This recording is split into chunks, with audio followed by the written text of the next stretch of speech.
teng mo Gaborone ke go soletsa jalo gore ba le lwapa la ga Steve Harvey ba teng hela ka ha molemeng ya me ka ha gona le bana ba gagwe le mohumagadi wa gagwe ga o khile rona hela gone ha mehela kgantse le gore di soletse gore ke di buisangwe sadi ke tsone tsa tlhabollo banana o ka itse gore Steve Harvey is an entrepreneur, especially within the field of entertainment. He's a comedian, an American comedian, a worldwide sensation. Me re soletse go ta go utlwa ka ene gore a he banana ba tsoretseng kwano maele abangathele me ga no se ga itse ke he's here with investors as well from the United States of America. Of course, but one other thing that I absolutely admire about the youth that is here, it's not only those who are working towards getting recognition, even those who are well established. I see THABO in the background somewhere there. I've also noticed a few of my colleagues in the industry of entertainment, but it's very encouraging to see that even those who feel like they've made it, or those we consider that have made it like yourself,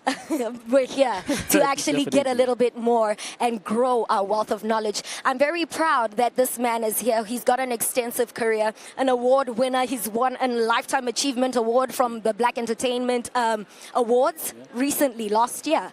And this is something, it encourages me because he's a comedian. He's an actor. He is a radio personality. He's got his hands in so many pots, as well as an entrepreneur. He's got a foundation that he recently was in Ghana, sharing whatever he had to share with his wife there as well. And he did mention, Mabane, as you were touring the mass media complex, that Botswana are very lucky to have a leader, a president such as Masisi, as his vision has a lot to do with developing the youth. That is why he actually extended an invitation to Steve Harvey, who was also interested to come to Botswana. That is why Steve Harvey is also here with different investors from the United States of America.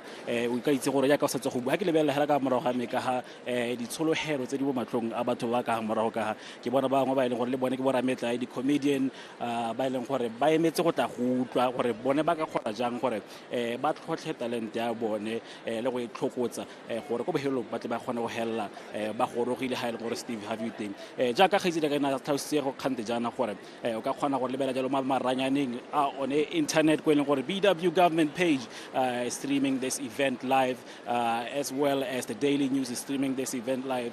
Please join us with the hashtag President's Initiative. That is where you can go on and comment, and we'll be also here to read some of the comments that they're going to be posting. Of course, we will be sharing whatever you have to say, so please don't be shy, don't hesitate. Share with us what you have in mind, any questions that you would like for us to maybe potentially pose to the man himself. Feel free to do so. But one thing I want you to remember is this: the theme for this year is creating opportunity. Make sure that you actually invest and utilize each and every door and avenue that we have open for you. I'm very excited today. I'm excited as well, but how ka lebella go godimo kwa banana ba ileng gore ba tshologetse kwano ja ka ke bua ka tsholohelo e leng gore ba matlong a bone go ta go utlwa ka mantswitswidi, somebody who has actually been in the industry for over 30 years, and as you've mentioned, he has a lot of accolades to his name. How did he do it? We are here and waiting patiently to hear from him and himself, to hear his story. Ja ka ke tsotsa go bua le matona puso hela ka moroga me ka ke bona ene tso e rweleng mo mererong ya tsa banana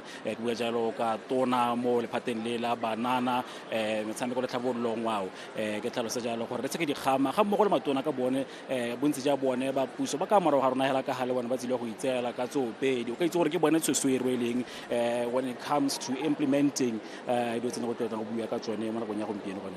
Of course, but there's another thing that I absolutely admire about what is happening this year. We've been seeing the creative industry being encouraged, and the president has been forthcoming, having recently invited a whole lot of creatives to come over to the State House and address them, find out what their qualms are and how to better improve this. So I believe that this is part of the mandate to implement these things that we were talking and finding an alternative and a solution to the problems that were posed. Ba eme sentle go tla buisana le rona me ke tseba ka se ke go sutele o tlo nna nkole mahoko go tsa go le lengwe hela mo mongwe wa bone o ileng gore ke tla moraletsa ka kwano gore a tle go buisana le wena Sadi. Oh, thank you very much. Hello, my lady. How are you today? I'm fine. Kindly share your name. My name is Susan Kosa. Hello, Susan. And one thing I just want to find out is what are you expecting today? We're about to start the program. This is something very exciting. What are you expecting? I'm expecting to learn. I'm expecting to connect with people that I've never connected before with. Already, it's a great experience to be in the same room and the same environment with people from internationally recognized platforms. Of course. Yeah. But one thing I want to know, which industry in the creative part are you a part of? And what are some of the challenges that you are experiencing? I'm from, let's say, the business industry. Well, in the business industry, as a youth and as a young person, you can have many ideas, but you don't know how to implement them. So, as a young person, your challenge is really to get your idea out to the people, and you don't really know which steps you should take. So, hopefully, today I'll get some insight on how to go about it. Of course, but Yes. then what is your take on this year's theme of the President's Initiative, creating opportunity? What do you take from it, and how can you explain it for yourself? What does it mean to you? Wait, what? Can you please rephrase? Creating opportunities. Yeah. What does the theme signify in your words, in your terms? What do you think it is? Okay, my understanding of creating opportunities is being given a platform for you to utilize as a youth, a platform that you can share your ideas and be a part of the big decisions that are made that affect the country. So that's what I understand. Beautiful. By this. Thank you so much for joining us, Susan. I hope you. that you get everything that you need and require for you to blossom as an entrepreneur. Yes, Thank you I so will. much. Thank you.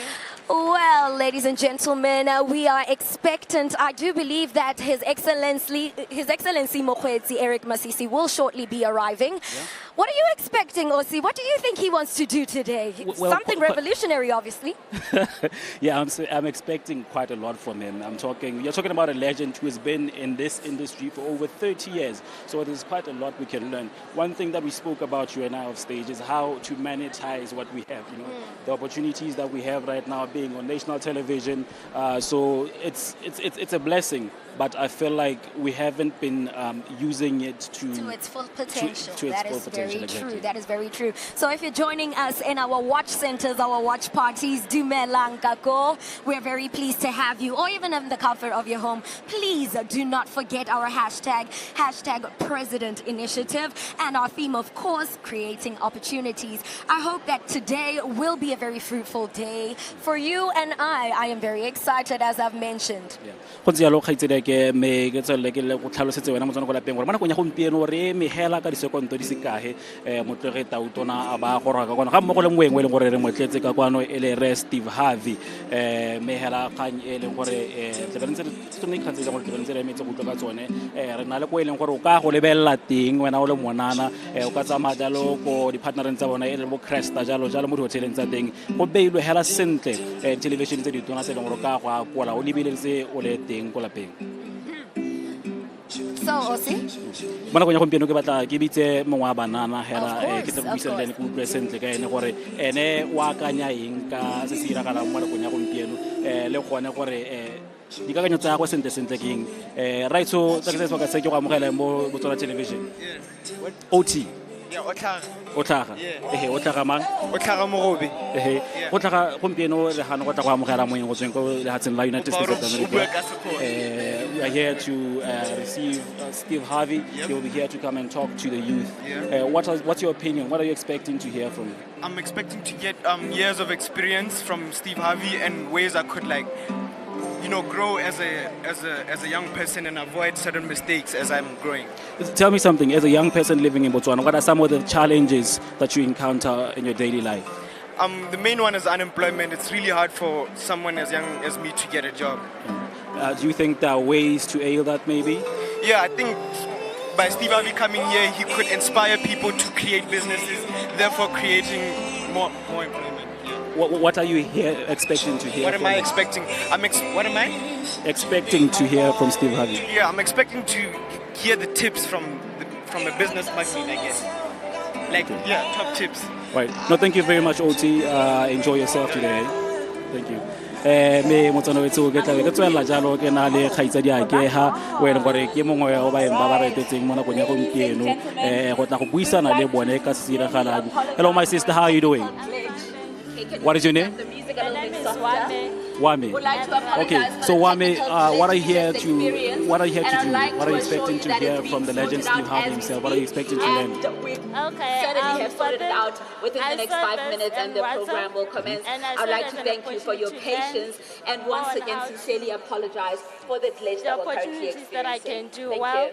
there's so much complaints that there are no jobs and opportunities and stuff like that. What's your view on the lack of jobs here in Botswana? What's your view on and how do we fix that as the youth? Okay. Just yesterday, I was watching Steve Harvey's video. He was saying it's all about our imaginations, right? And we have to have our imagination and make them happen. So I'm of the position that we, as youth and people with disabilities as well, what do we have in our minds that could actually help us to have employment or create employment for people in Botswana. All right, thank you very much. Enjoy yourself. You. O mo ikutletse wena Botswana wetso ke ne ke ntse ke buisana le moeng wa rona o mongwe e le wa me me khaitsela ke sadi ga kgakala le nna re tle re buisane re utlwe sentle gore mo tsela gompieno khaitsela ke ja ka reme ke tlhalosetse Botswana gore mo nakong e sa khadiseng e sa iseng pelo tautona o tla ba tsena ka ha be yana ka simolla tsotlhe tse di sontseng gore of course the mandate for the day will be delivered, but leading processions today is television personality Gaona Dintwe, who is taking over and leading this conversation. So very excited that she's going to be taking over. You know, some of the problems that we experience in the creative arts is that women are looked down upon a little bit. So these are some of the things that I actually admire, that there's women empowerment projects that are visible and acknowledged. Me ga ise o kgetholwe ka tsela epe le gompieno ona le nna ha me re kgwetsa thulaganyo mmogo hela ka tekatekano. One of the things that Steve Harvey did allude to Mabane Hati le Botswana television ke gore he was impressed by the fact that most of the people who work there ke banana. Of course. Go ha bone ha se do tse iragalang gantsi o tla tlhaela gore motho ha a tshwara camera gore a se mo go tshwara camera dinga tsa go di abedi se di heta bo 40 go go godimo me a tlhalosa jalo gore the mass media complex has a potential big role to play in job creation me go tswa mo go rona le batho ba bantseng ka gore re tse di tshwetso tse di maleba. And I'm looking forward to not only seeing the television side growing, I would like to see, you know, the artists who make paintings, designers, to have a platform where they can be like, okay, I've reached the David Klale status, I've reached the Dolce & Gabbana status. It would really be nice to see some of our very own being appreciated on an international platform. The talent is there, we have the resources. I think now we'll be able to use them in the right way. You know, we've been talking about job creation and empowering the youth, but as you may recall, the president has been on a drive to invite foreign investors to come and set up their businesses here. And there's a lot that's been done in that regard. Re bua ka gone go hetola mengwe melao e ta letang gore go tla go nna kwano ga bone ga ba go nne motlofo tota gore ba dire kgwebo ra tsela Botswana. Me dingwe tsa tsone di o tseo gape ke mananeo a tshwana le one gore motho tla gita utona a ba la letsa ba eng go tsweng go mahatseng a sele go tla go buisana le banana go ba ha maele a le mabedi a le mararo gore bone ba ka ithabolla ka tsela tsentsenya mo matshelong ya bona malatsi otlhe. But right now, I'd like to welcome one of our youth who is here ready to participate and listen, tap into a wealth of knowledge from Steve Harvey as well as His Excellency. Hello, the brother, how are you? I'm fine, and you? Please share your name and say hello to the viewer at home. Oh, my name is Unopa Mushango, and I'd like to say I'm very excited to see Steve Harvey because he's an amazing guy. Okay, beautiful stuff. I'm very excited to have you here, but which part of the creative industry are you representing? I'll say I represent sort of the music industry and also the fashion because I enjoy those two. And what are you expecting today? What are you looking forward to tapping into today? Well, today I'm very excited to receive and perceive his new philosophies. I see you putting in your rap skills there a little bit, but is there anything you'd like to share with the viewers at home? Probably you would like to tell them about the ambiance here. What is it that you want to tell them? I'd like to say the atmosphere here is like very amazing. Us as young people, we have like a lot to do we just shouldn't be lazy. Just get on our feet and get to it. Let's get to work. Thank you so much for joining us. I do look forward to getting your take about what has happened after this.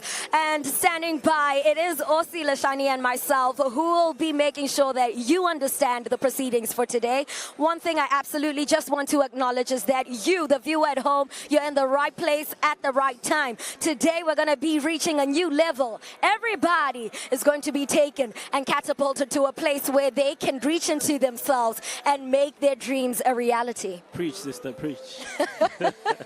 Aka sa go bua khaitsedi ke gone re soletse go le gontsi mo tsela gompieno ditirago di dintsi di matsorotsoro rena le di bui ka go harologana le bone ba ntseng ke go bolela gore ke ba beeletsi go tsweng ko mahatseng a sele ba gone ha go ta go utlwa banana ba Batswana le bone ba batla ba neela kgotsa ba bua ka dikgwebo tsa bone le se ba soletseng ka go se dira ka go le ka go itlhabolla matshelo a bona malatsi otlhe o ka itse gape gore khaitsedi ke go na le maneno a mantsi a mangwe le gore government o tsweletse go ba hape ga banana gore ba itlhabolole re bua ka lena le tshwana la YDF le leng gore o ka itse gore go na le extension mo go ya gompieno gore banana ba ha ba sena go khothala ba di computereng ba o simola go thepa di business plan tseo ba ipakanyetsa go submit ba tle ba neelwe madi a ile gore ke a banana go itlhabolola le go thaba mebereko.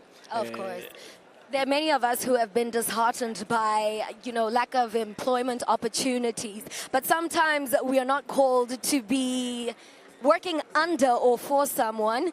We are called to be the leaders of an institution. So guys, I do want to encourage all of you, every person who has a strand of entrepreneurship within them, go ahead and reach for your dreams, guys. You just never know. The interesting thing is that these people are not supernatural.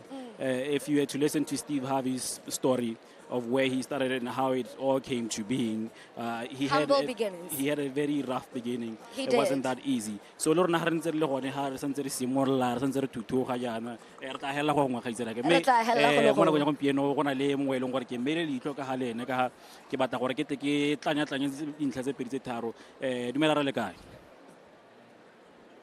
o eme hera pele ga mele ka yes sir kwena mang ke nna Atang Letsholo mang Atang o tsile kwa gompieno go tla go bona eng hela o khatlilwe ke eng se se go emeleditseng kwa lapeng gore nyamba gompieno kwa tla go lebella go UB indoor sports arena.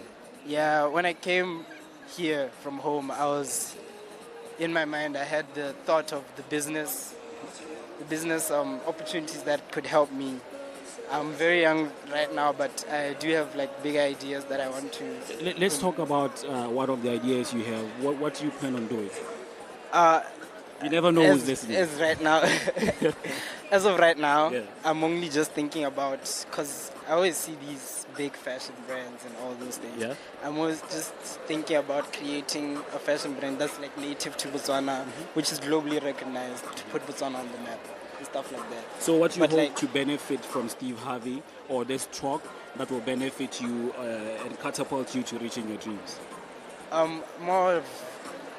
Most people know Steve Harvey for his media presence and all that, but I know Steve Harvey for his business achievements. Yeah. He's very big there, and it's very motivating to see him up on stage like that. So what does it mean to you that the president of your country invites foreign investors to come and assist the youth in your initiatives? It kind of shows me that we're in very good hands with him as the president, because he's also thinking about the youth and the future and how Botswana has to be even after he's gone, that people have to get businesses and make a living even if he is or is not president right now.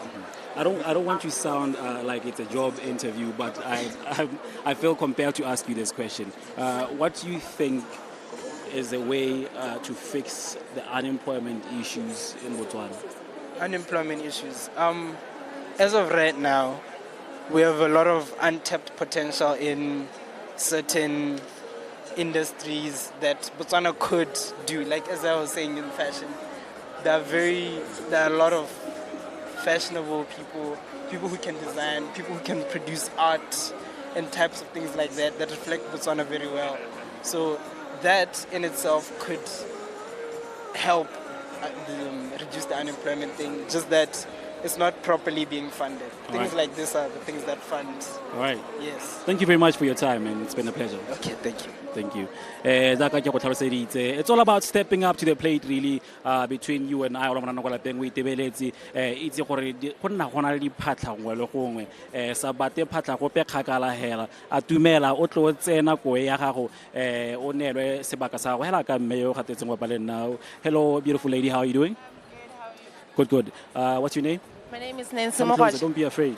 I won't bite. What's your name? My name is Nancy Mogwaj. Hey, Nancy, let's talk about why you're here today. Why did you wake up this morning with the thought that today I'm going to spend the day at the UB Indoor Sports Arena? Well, I'm a fellow youth in Botswana, by the age of 26 years old. Yep. And as we all know that currently we have a higher rate of unemployment. We have graduated at the colleges, varsities, and most of us we are educated, but there is not, because of a lot of people are educated, so the jobs are scarce. Yeah. So hence, coming here. Let me just chip in there. What do you think we can do? Well, I believe this is a good initiative coming from the president to actually have invited one of the best speakers, entrepreneur in the world to come and give us a boost, a pitch that we don't have to wait for the job to be provided to us. Hence, go out there and create employment for ourselves and the fellow Botswana. Such powerful words. So, what do you expect to leave here with? Well, I want to leave this place with a lot of encouragement, a lot of push from the man himself, Steve, and the other speakers that will definitely speak here today, and actually go out there and actually create any employment for myself and other fellow Botswana. Wow. Thank you very much for your time, my sister. Thank you so much. All right. Like I said, it's all about stepping up to the opportunity. You never know who's watching its television. Botswana television. Re khutlisa jalo gone ka kwano go eleng gore re teng mo UB Indoor Sports Arena re khutlisa tiragalo tse dintle re hano le moeng wa rona go tsweng go lehatsheng la United States of America o kwano ka teletso ya ga motlegi tautona Dr. Mokgweetsi Eric Yabetso Masisi a mo laleditse jalo go tla go lwantwa e re leng mo go yone ya go leka go tlhabolla banana le go banela dithata ke pina. If you're watching from home, it's a hashtag President's Initiative on social media. We'll be reading your tweets, we'll be reading your Facebook messages as well as your Instagram messages. Do the right thing. Don't move. Harlan things and re message alo go goroga ga ene mo tlotlegi tautona le moeng wa rona wa tlotla motsila gompieno ba neng gore metsotsonyana hela se ka ya batle ba goroga gone ha e betla re simolola tsamaiso le tirelo tsa letsatsi la gompieno. This is the day that the Lord has made. And we shall rejoice and be glad in it. Amen. And I'm really glad that we have things like technology nowadays. We get to get your opinion wherever you are. And I just want to share one of these tweets at Botshabelo KT, Banana Baitumela at I am Steve Harvey, hashtag Steve Harvey in Botswana, hashtag President's Initiative. And what I see he has captured here is all the youth that have trickled in. We are still coming in large numbers. This is really encouraging because it goes to show that you want to contribute to the betterment of our country. I really look forward to see Botswana in the next 10 years because what I imagine, I believe it only minimalizes what is going to truly happen. Mo botshelong kgajela ke wa ro paletse ntwa setse o elole gore re helle re itatlhela ga batse ga gola ka re ra gona ditiro ra itlhobogo yaanong ke gore be re se re lekile go ralla dikgwetlo tse tsotlhe tse gape re lekile one manane wa ile gore a teng mahala lo a ile gore government wa beila pele ga rona ka tsama ke a bala le mantsinyana me hela mana go nya gompieno ke rata re la letse o mongwe gape ile gore ke monana kgaitsela ke le ene go tla gore dikakanyo tsa gongwe ke go le sebaka se o te o mo. Of course. That's not a problem. Thank you so much, Osi. As we usher in our next guest. Hello, my love. Please say hello to the viewers at home and introduce yourself. Hi, Sadie. How are you? I'm well, thank viewers you. at home. I'm Mavis German. Hello, Mavis German. You are here at the President Initiative. What are you expecting today? What do you want to take home? Well, like everyone else, Steve Harvey is here. Hello. My president is here. I mean, what a time to be alive in Botswana and witness all this. And, you know, it's a big initiative. The audience is amazing. And I'm just looking to, I don't know, I have no expectations, just a lot of excitement. You came with an open mind. I'm just open. I'm But ready. obviously, you having witnessed some of the challenges in the creative industry or any other industry per se, what is it that you're hoping that we will be able to achieve after all of this? You know, after this, I'm hoping, I was thinking about this morning, I'm hoping we actually exceed that barrier we have as entertainers, you know? Because I think you can feel me when I say there's a certain point you get in the industry and it kind of becomes a bit... A plateau. It does. That's sort of like the roof. So I'm hoping that Steve Harvey can actually teach us, we can somehow learn how they work in the States, and maybe we could actually take our partnerships elsewhere and grow as an entertainment industry in Botswana and any other industry. For all the creatives that are listening and watching right now, what do you want to encourage them with I just saying? want to say keep pushing. Doesn't matter how hard it gets, doesn't matter how dry the jobs get, you'll be called one day and you need to just stay true to your brand, don't change. Consistency is very important. That is very beautiful. Thank you so much for coming in, and I do wish you all the best. May the blessings follow you from today. Thank you. I'm wishing you the best too. Thank you. Well, you've heard it first right here on BTV. If at all you're only joining us now, we are live and direct here at the UB arena, almost full to capacity, let me say this. So very excited because I've honestly never seen it this full. Ke tsa gore ke sone se gompieno go sentse go na le mathatanyana go di centereng tsa go lebela mo go tsone itse gore ha o tloke gore o emelele go te tropo go lo Gaborone go tla go ikutlwela go na le tse ileng gore di rulagantse re mo partnershiping go tsa tshwaragano le ba Cresta ba beile Herald Television tse di tona tsena mo hoteleng ya Cresta ye ga o tshwane le wena go itseela ka thamalo tiragalo tsotlhe tse di diragalang ka kwano mo go gompieno. I want to call forward a photographer or a filmmaker who has been in the stream for quite a long time now and find out how it's been for him. Of course. Thank you very much. Mr. Photographer, please do join us. Thank you. Hello, say how are you doing? I'm good, sir. Ke re o nkarabile. Erra. O nkarabile ke bona o tshwere camera o na le lebaka la ka he o mo mererong ya tse di camera. Ke simolotse go bereka di camera ka 2016 October. Yeah, ke simolotse ke photographer before ke tsena mo video production. Gone o no fundilwe ke mongwe go rohela o gona go dira tiro e dira. Ena re ka 2014 be ke apply la youth fund. Unfortunately be ke rejectiwa. Be ke ta ke apply la gape ka 2015. Fortunately la go tsere lebaka be ke letsa ke gona go fundiwa ka 2016. Ha isale o hiwa wana madi a go tlobola banana botshelo ja go bo hetogile ka tseleng tsenja. Tota nka re bo hetogile cause survival e sharp gona go re go tswa mo go nna gore nna hela as the leader ya production company ya me ke bereka go le kae but hela letseno lone le teng cause di target di dirwa ke nna gape tiro ya camera e diragala malatsi o tshwantswara. There are a lot of events, there are a lot of stuff se talk on camera weekdays le ka di weekends. Gongwe o re tse ka tse pedi tse tharo tse leng gore wa di dira o dira eng ka camera tsa gago malatsi otlhe? Ke engagetswe thata ke ba greenhouse technology ne ke ba shootela di documentary tsa di farmera tse leng gore ba di assistile countrywide. Nkile ka bereka le JB Sports ke le creative director a bone ke ba irela di flyer ntse le camera he ya no a re bue ka tse le gompieno ta utona ora le itse moeng go tsweng ka kola tsela America Steve Harvey o ile gore ene ke mantsitswidi mo kgwebong ye leng gore wa e dira ona le di production company ja ka o itse he's an actor and a writer as well o tshwanetse go anywa mo go ene ka go tla gagwe gaga since kids Steve Harvey gape a le mo fielding ye leng gore le rona re ka kgona go anywa maele mo go yone ke tsa gore ra go anywa go le gontsi wa ntshwara because I'm expecting gore a re tlhalosetse go le gontsi ka production le gore production o ka e rekisa yang go rela the creatives in general wa ntshwara ke tsone dio tse le gore as the youth gape le re batho ba filming re santse re thoka go ya maele mo go tsone wa ntshwara so I'm expecting a lot from him. All right. Thank you very much for your time, sir. Thank you, sir. Thank you. Just step up. Tsoga we emelele o boya go tsa mananeo na governmentara ne la nga go simolla dikgwebo.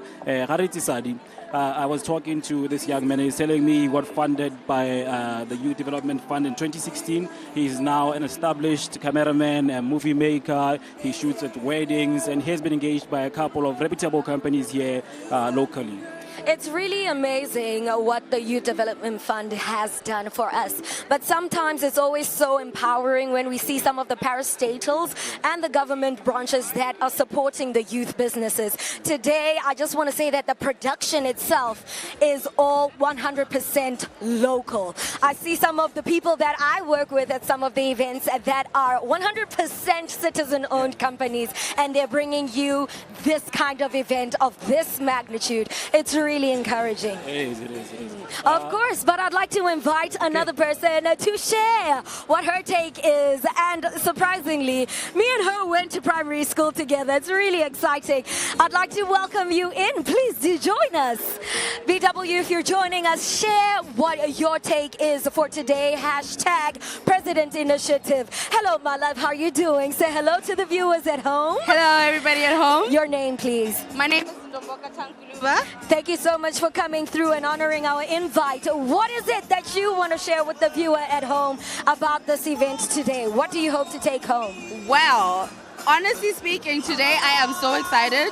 I am seeing the turnout. I am so impressed. I am so motivated by the young people of our country. Like if you look around the auditorium right now, it is packed. It is. People have been standing in queue since 8:30 this morning. Patiently waiting. Patiently waiting. I mean, such an inspirational person is coming to speak to us.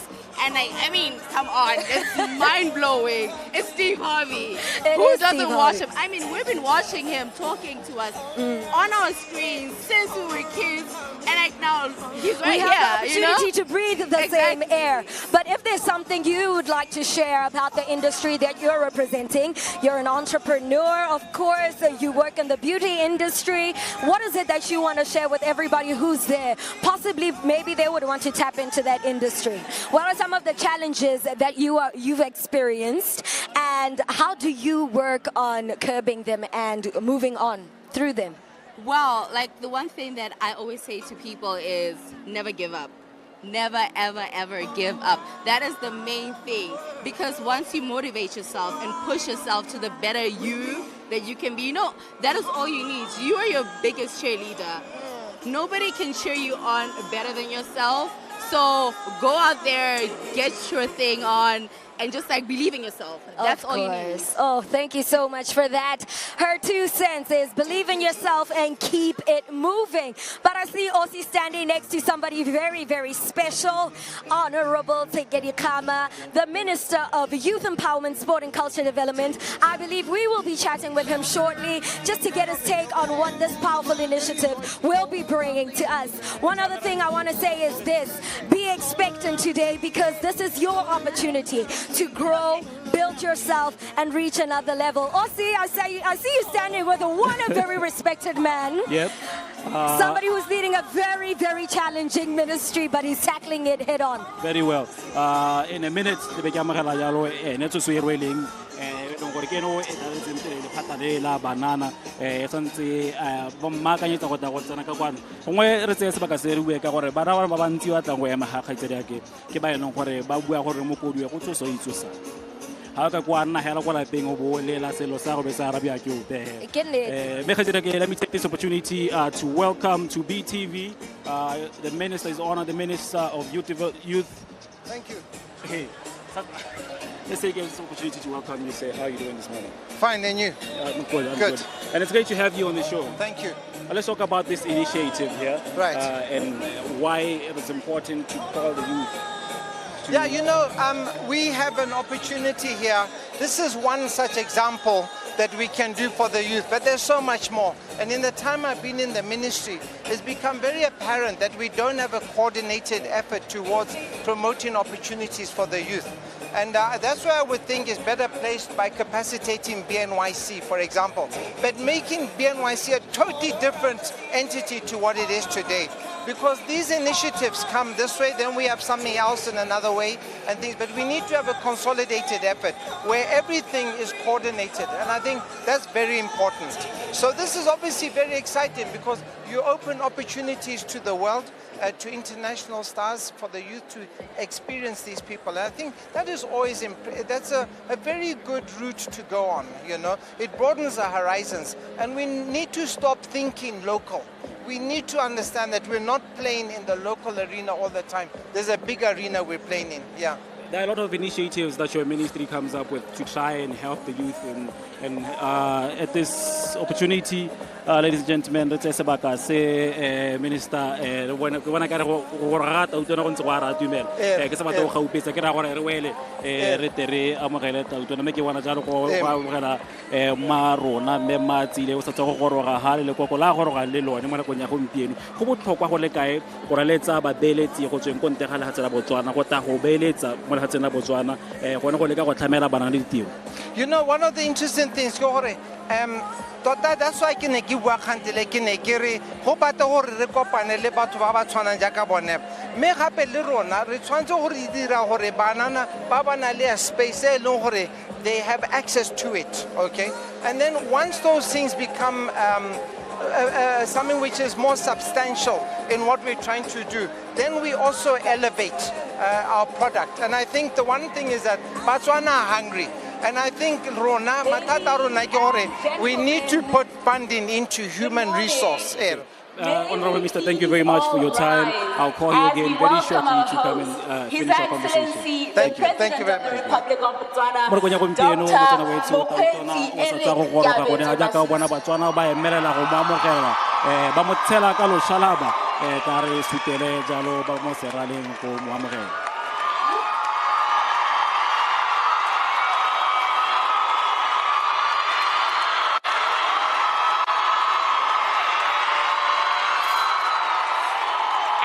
May we please all remain standing as we sing the national anthem.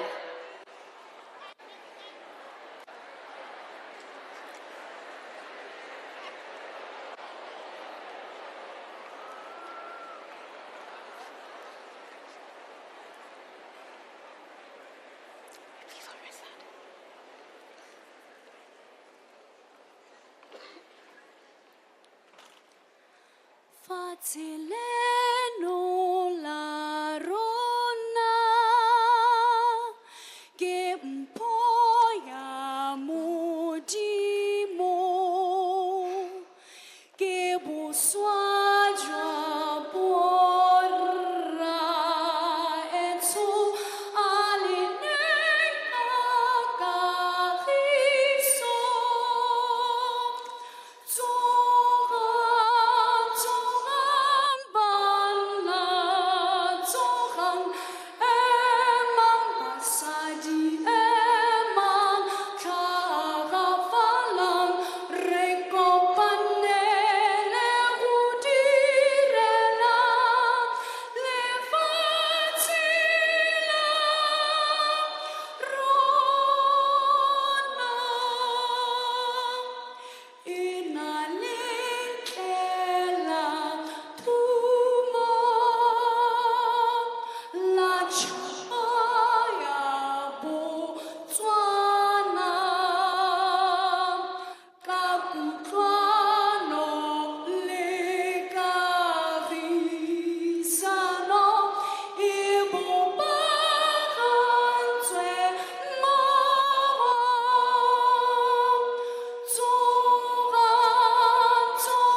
Welcome, ladies and gentlemen.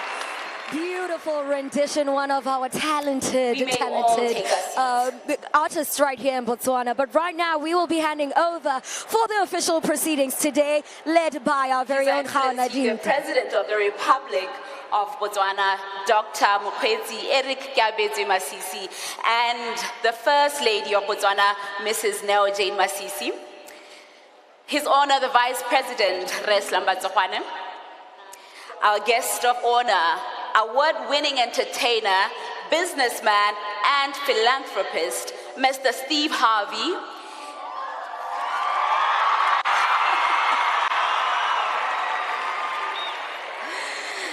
Your wife, Marjorie Harvey, and your team.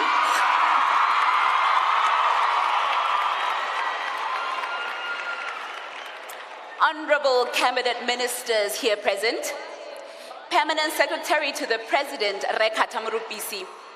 Permanent Secretaries here present. University of Botswana Vice Chancellor, Professor David Norris.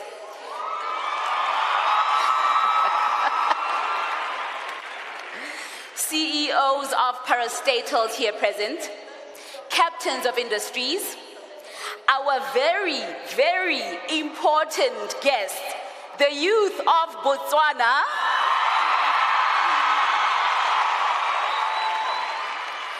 All 5,000 of you present here today, plus those watching live on BTV as well as online. Members of the media here present, ladies and gentlemen, Bagaetsu Dumelang. My name is Khauna Dintoe, and I should say this is an honor and a half to be standing before you on such an incredible platform, such as the President's Initiative Youth Town Hall with the amazing Steve Harvey. Now, may we please give the lovely Rosemary a round of applause for leading us with the national anthem, ladies and gentlemen. Once again, welcome to the President's Initiative Youth Town Hall. Now, what I can promise you today, what I can literally put my head on the block and say today is that in spite of the technical glitches that we have and the delay, you are going to leave here inspired and empowered. That fire within you is going to be reignited. Now at this point, may I also acknowledge all of those watching from the different viewing centers across the country. I'm talking about those who are watching us from Mahalape, from Palape, from Francistown, Kasane, Maung, as well as Khanzi, as well as those who are watching live on the BW government page. Guys, please give them a round of applause. Now, to give his address, may you please help me welcome our host, His Excellency, the President of the Republic of Botswana, Dr. Mokgweetsi Eric Gaborone Masisi.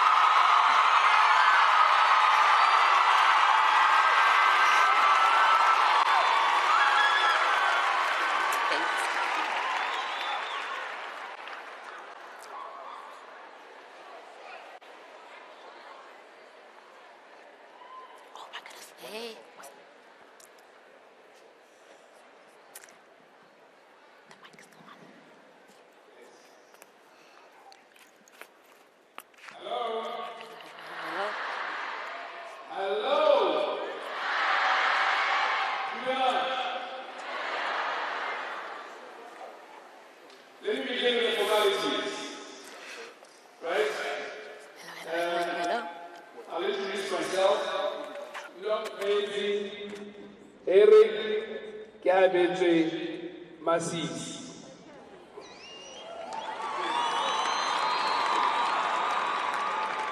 And I want to personally welcome you to this initiative. All of you. Bale Babazongo Kasani, Babazongo Kang, Babazongo Lobatse, Francistown Tropeni, Kanti, Mahalape, Palape, Tokweng, Good Hope. How about Good Hope? Mulepolole, Hamaha, Mushumba, and Maung.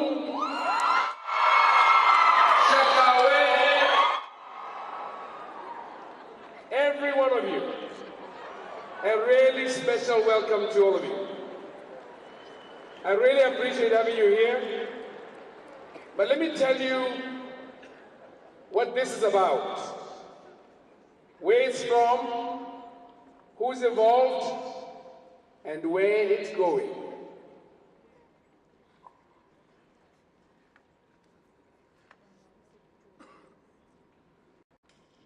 A few years ago, when I sat and contemplated the possibility that I might one day be your president, hey.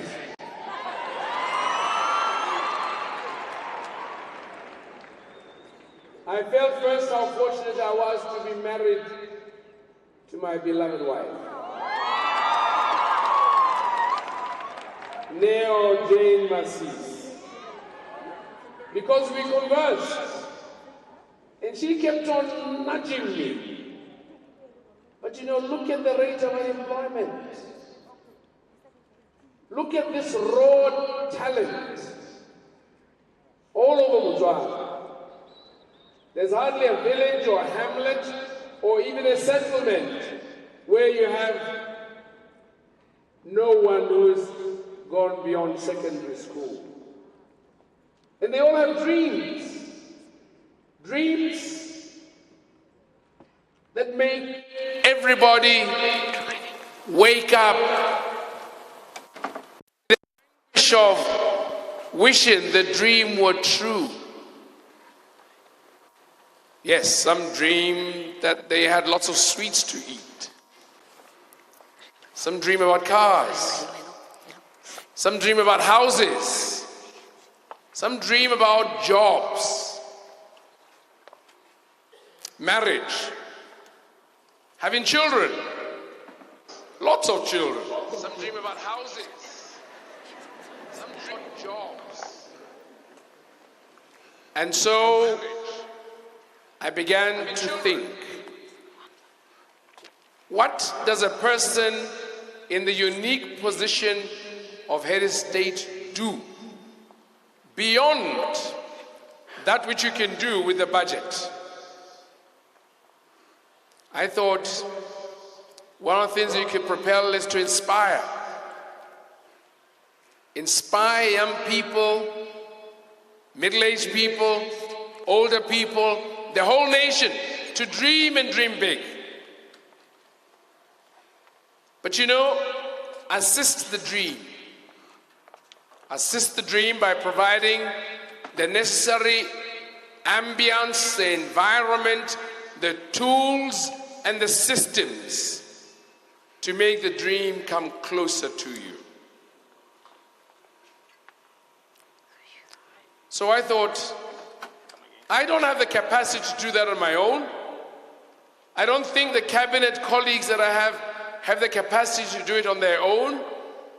Let's look for those people who might just occur or I might be working in systems, environments, organizations which people dream about. Unfortunately, Botswana dreamt and dreamt big, and God provided. Underneath the earth, lots of diamonds. And I mean a lot. More than there are of you here. And that's why De Beers came over. And I'm glad to tell you De Beers is here. De Beers is with us this morning. Can I embarrass you? Can I embarrass you? Look at De Beers. That man is called Bruce Cleaver. He's the CEO of De Beers.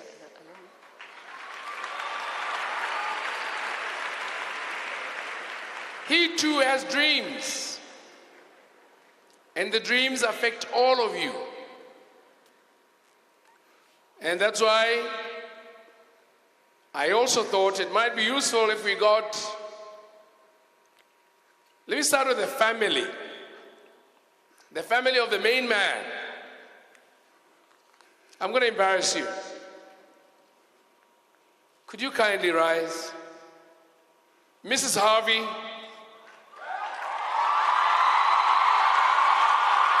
Marjorie Harvey. Thank you so much. And the family, children, son-in-law.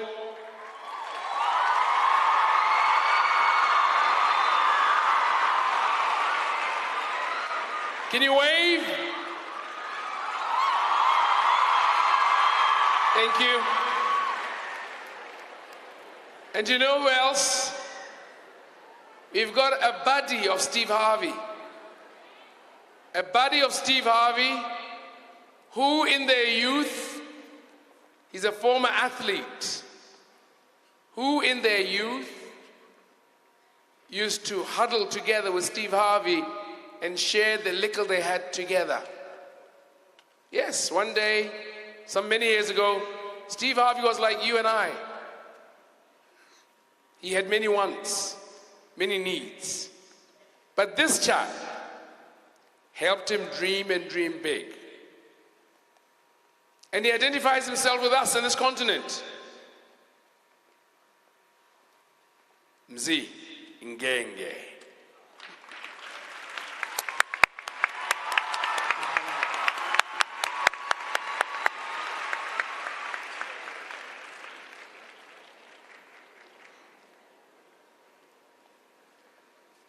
Where is backstage? He's backstage. We'll talk about him later on.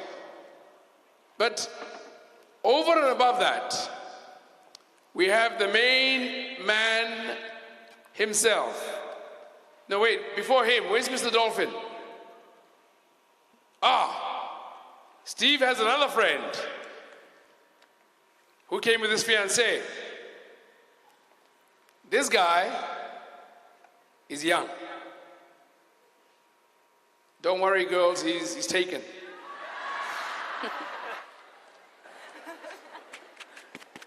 He brought his fiancée with him. Hello. He's the biggest online business owner globally of herbal products that are scientifically tested, that are used to cleanse your body. Mr. Dolphin and fiancé.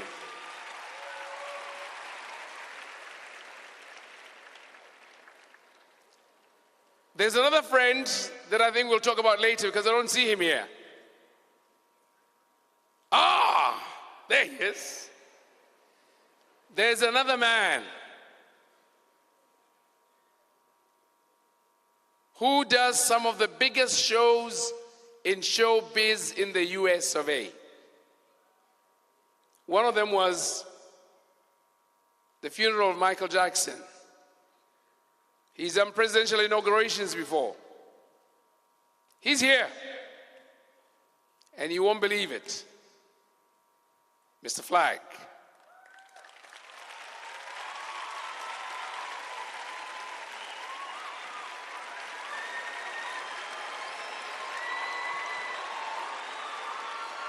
That man is Mr. Entertainment in the US. All the people I've mentioned work with our main guest, who I'd like now to welcome onto stage. But before I do, let me tell you a little bit about this man. He's got a big heart. Right, Marjorie? big heart, big smile. He's funny. You see, you're already laughing just because he's funny. He's an entrepreneur. He does radio, Family Feuds.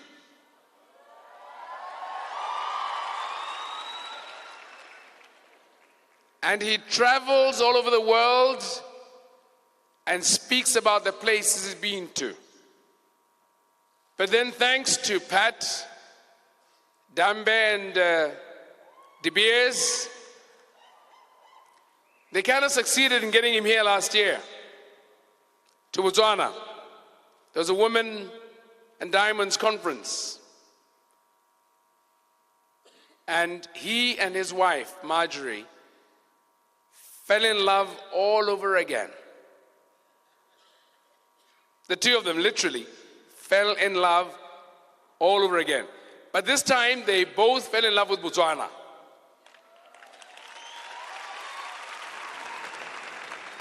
And so, my wife met them first. I was a little jealous. She's telling me about it in the evening. Hey, why didn't you introduce me to Steve Harvey? And she finally did, you know. And it was such a delight. I'd like to welcome onto stage the man who caused us to be here, the man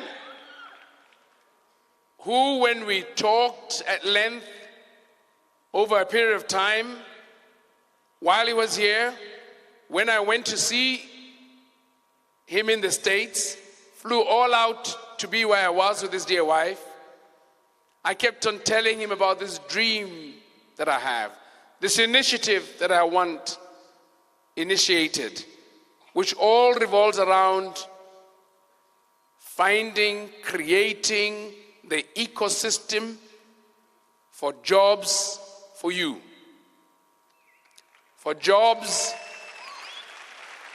for folk in my country, good jobs. So I thought, Steve, why don't you come over and inspire young people? They'll ask you questions, you tell your story. And not only that, Steve, when you do come, as he has come, please bring a few friends who have money.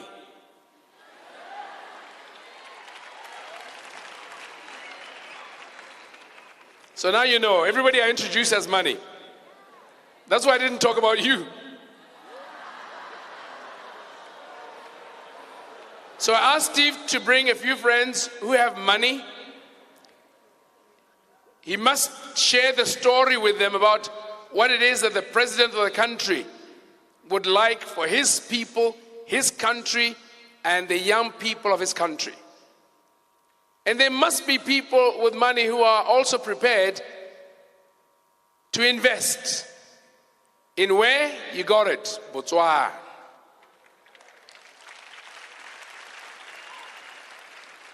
Steve is a wealthy man. He paid for his coming here. Not a single tebe of your money was used on him.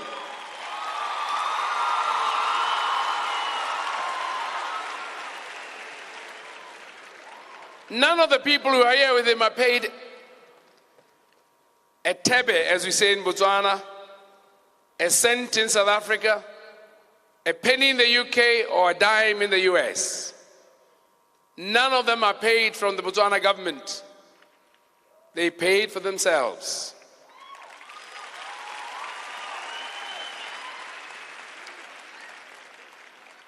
And he's been here a few days.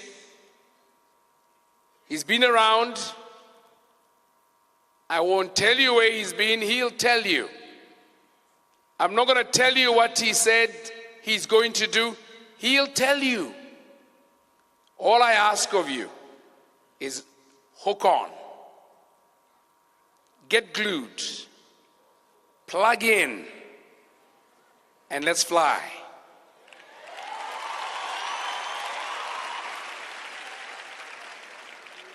You all must leave this room feeling the power of opportunity.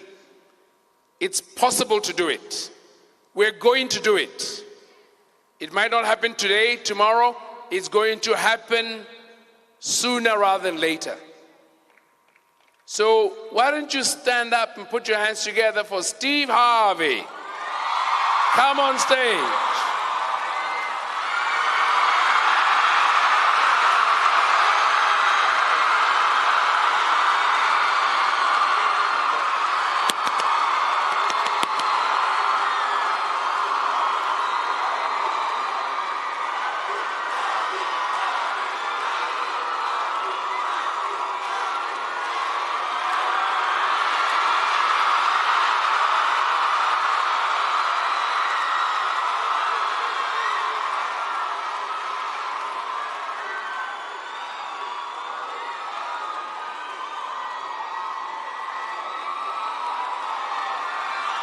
I can't hear you. I can't hear you.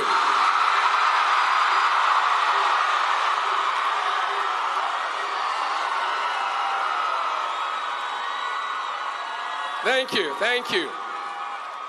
This is Steve Harvey from the US of A.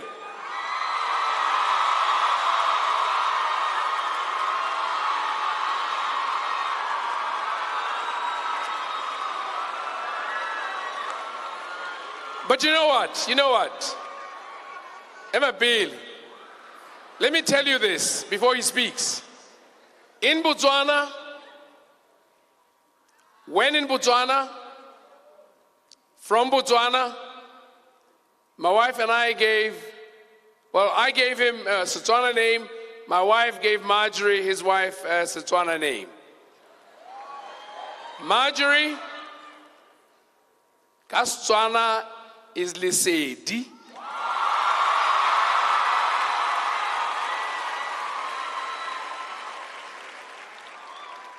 And Steve, because of what he did and is going to do,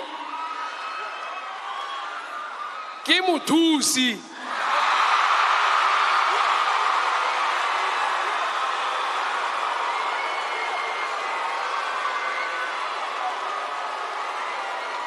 So over to you, Steve. It's good having you. To see.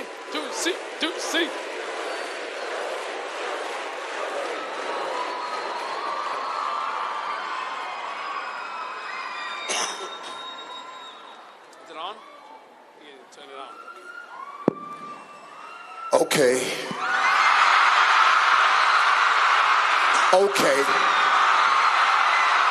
I believe you. Matusi is in the building. Yeah. Lesedi is in the building. Botswana, man, I love you. Thank you so much. Thank you. Thank you, Mr. President. Thank you. You go that way. Sorry? Yeah, they go too. All right.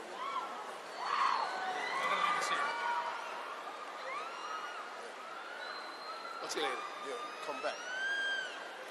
Well, whew. Y'all almost made me cry. First of all, I want to thank y'all for having me. You know, when you're famous, people think that you get used to everything, that you take things for granted. Like you're famous, so this is supposed to happen, and that's supposed to happen. Well, that ain't true. It is an honor for me to be here at the University of Botswana. Really. I'm gonna tell you a little bit about me in a second, but you're looking at really a dude that grew up so poor. You're looking at somebody that's been homeless. I lived in a car for 3 years. You're looking at a dude from the hood in a place called Cleveland, Ohio. How in the world am I talking at a university in Botswana, Africa? There is a God. There is a God. God is real. He's real. So before I get started, I got to introduce somebody who I should be very familiar with. Please welcome the former Miss Botswana and former Miss Universe contestant 2011. Please welcome Gaborone. Yeah. How are you, sister? I'm great, Masisi. How are you? You heard that. Did y'all hear her? Say that again. I'm fabulous, Masisi. I just like hearing it. So, you were the former Miss Botswana and the former Miss Universe contestant. How was that experience for you? Oh, it was out of this world, Steve. I got to do what really makes my heart sing, and that is to help people, and that is to work with those who are in need, just to be active in social impact. Yeah. So, and you're continuing that work even today? Yes, and you'd be glad to know that I just quit my job. For 8 years, I've been an architect, but after reading your book, Jump, I decided to take the jump. Congratulations. Ladies and gentlemen, the former Miss Botswana, Gaborone. Thank you. We are, they asked me to introduce her because I got kind of famous with this little incident that happened at the Miss Universe pageant. Something popped off.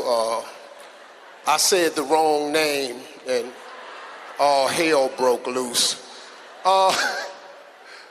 I've been trying to live that one down for a long time, but I'm gonna tell you a lot of things about that.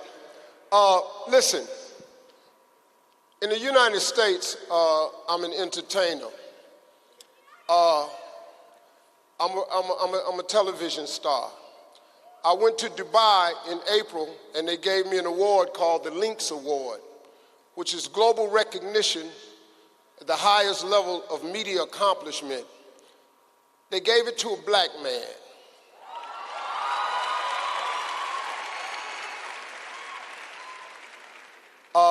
I was so honored to receive that, and it moved me deeply. But I'm an entertainer, but I'm gonna tell you something. I thought that was my life's mission, but it wasn't. My life mission was to empower people. What God made me famous for was to turn around and to share. See, my mother, when I was a little boy, she told me one day, you're gonna be something special. She didn't know, because I sure didn't look like I was gonna be nothing special. I don't know how she saw it. My daddy sure didn't see it. I got in a lot of trouble. I wasn't a good student. I flunked out of school. I've lost everything I've owned twice. I've been homeless. I lived in a car for 3 years. Me. But God did something for me because my mother knew what she was talking about. And so she told me a long time ago, God gonna give you a big house up on the hill. But when you get up on the hill, you got to teach other people how to get up on the hill too. So I thought that comedy was what I was gonna do the rest of my life. I didn't know that his real mission for me was to become a speaker, to travel the world. See, there's a saying that says, your career is what you paid for. Your calling is what you made for. That's very smart. Your career is what you paid for. Your calling is what you made for. So what he made me for is what I'm about to do today. Now I'm gonna take you on a little trip. Now listen, I tell jokes for a living. That's what I do. I have the ability to click a switch and I can have all y'all in here throwing up laughing. I promise you I can do that. Now, I also have to pay attention to the venue. This is a college campus. There's a lot of dignitaries here. And the way I done made my money is late at night in clubs. I made a lot of money on HBO. I cuss when I talk. I can't cuss today, so I'm hurting on the inside.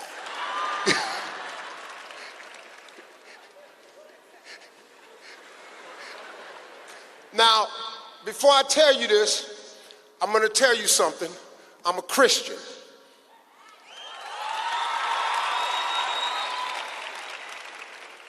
I'm saved, but I'm probably not saved like you. I love all faiths. I have more Muslim friends than I have Christian friends. I respect all faiths. I happen to be a Christian.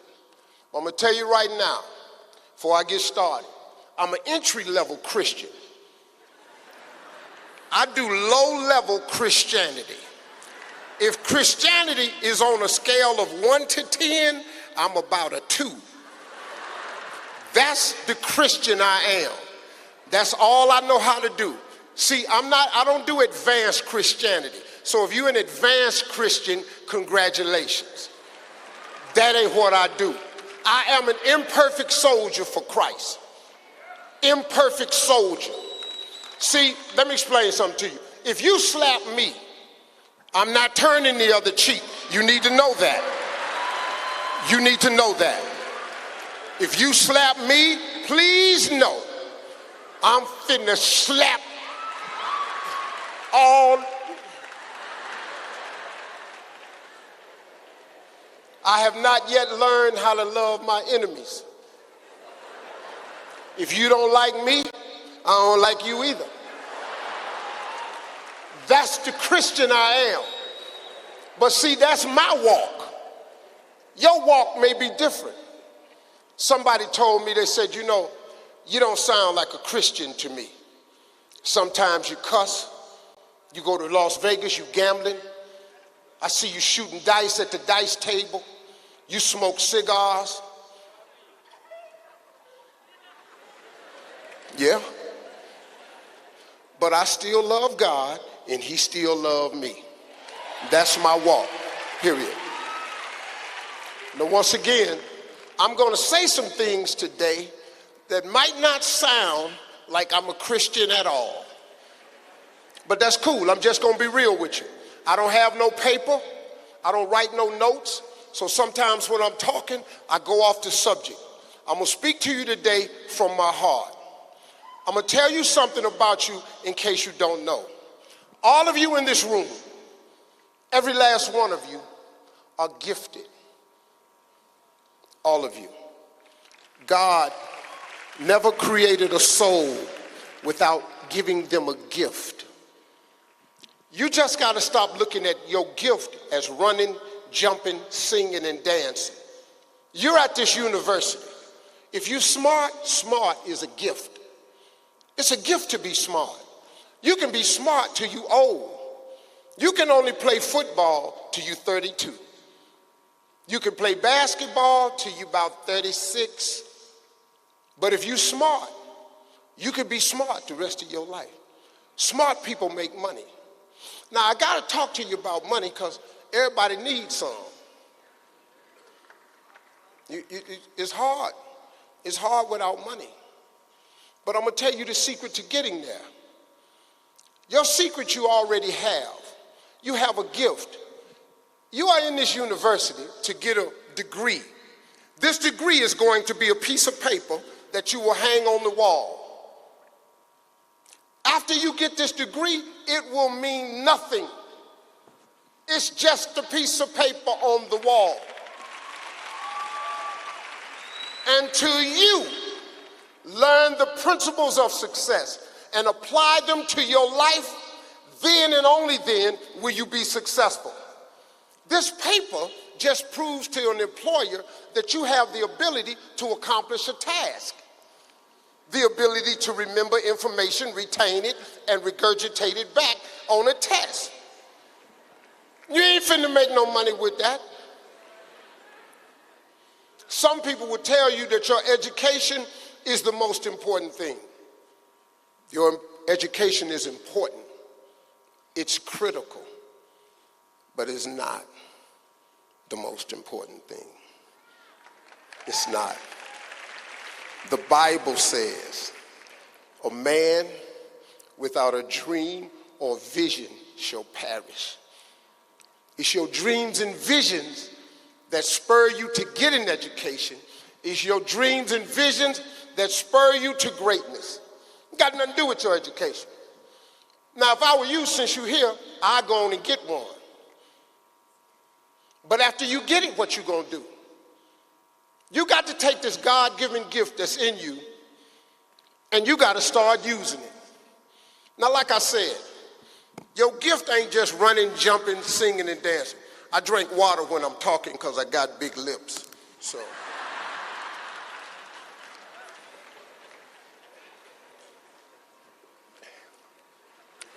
Yeah. See, if I don't keep these puppies wet down, they dry up, they hard to move. You know, you ever had your lips just stick to your teeth when you're talking? That's what's starting to happen here. Now, let me tell you something. There's another scripture that says, see, I use scriptures all the time when I'm talking because you got to have some proof. So, there's a scripture that says your gift will make room for you.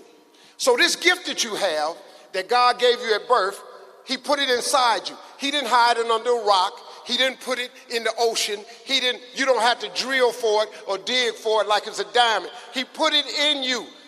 It is the thing that you do the absolute best with the least amount of effort.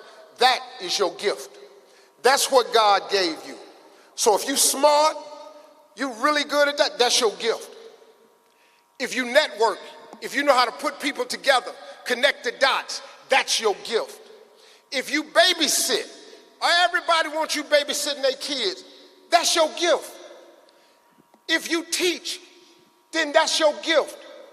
If you can take people and encourage them to be better, that's your gift. If all your friends come to you for advice, that's your gift. Your gift will make room for you. That's a scripture. So you have to identify this gift. Why are you sitting here in these classrooms and all this here and you getting this degree? One more time, when you get it, it ain't gonna mean nothing if you don't use your gift. Most people die and never use their gift. Bishop Jake said one time, I would hate to die and never do the thing I was born to do. What were you born to do? Now you sitting up in here trying to figure out, well, how do I figure that out? There ain't no scripture in the Bible to tell you to figure it out. The figuring out has already been done. He created you with this gift, and that is what he wants you to do. You have to find the vehicle to attach it to. See, look, my gift is I can take information, any information, transpose it into comedy immediately. I don't care what it is. I don't care how serious it is. Listen, man, comedians, we say stuff to each other that we can't say to you because you ain't gonna get it. When a tragedy occurs, our minds immediately write the joke. That's my gift. I'm sorry. 6 people shot. Well, hey, hold up. I didn't know them. Wasn't none of my friends. I got a joke for that.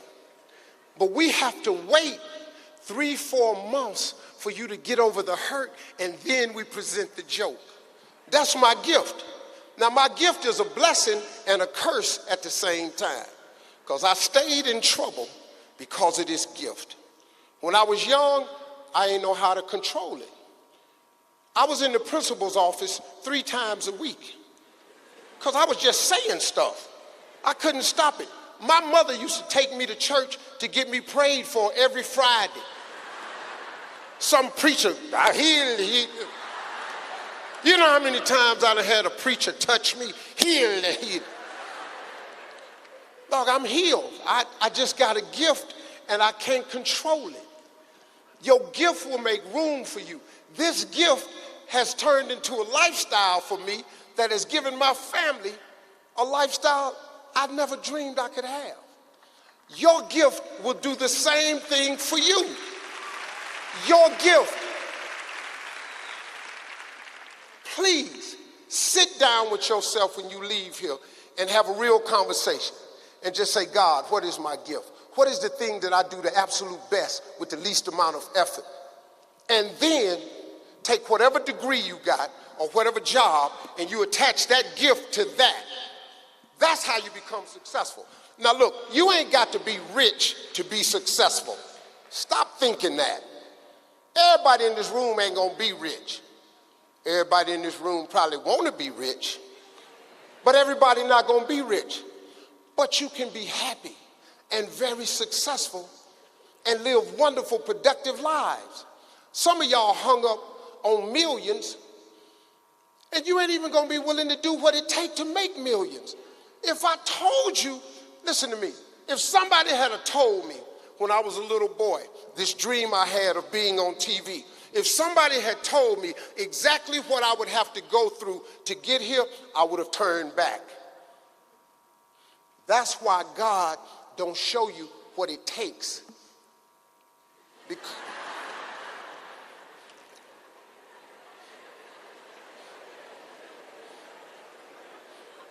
I don't know what just happened there, but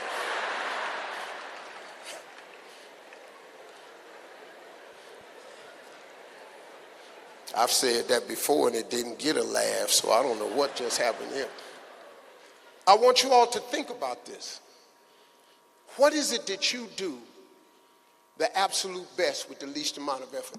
That's your gift. That's what you should pursue. If you're pursuing a degree that's counter to that gift, if I were you, I would change my degree because you're wasting your time. Look, I'm just telling you real. They probably not gonna have me back at this university talking no more after this because I'm telling you the truth. There is no course for success offered at this university. At no university. There is no course on how to get rich at this university or no university. Not in America, not in Switzerland, not in here. Getting rich and successful happens here. In here. If you change your attitude, you change your altitude. You have to start thinking. Look, man. Okay, so here's how you do it. See, a lot of people come on stage and they tell you all these principles, and they don't tell you how to do it. This is how it's done. Now, this is going to seem simple to you, but God don't make it complicated. He's a fair God. It's very simple. First of all, you identify the gift, because the gift will make room for you and put you in the presence of great men. The next thing I want you to do, and here the killer, I want you to start paying close attention to your imagination. Listen to me. Pay close attention to your imagination. Why, Steve? Well, let me tell it to you. The inventor Albert Einstein, he has a quote. He said, imagination is everything. It's the preview to life's coming attractions. Imagination is everything. It's the preview to life's coming attractions. See, listen, if you think about it, everything that exists in this world came from someone's imagination.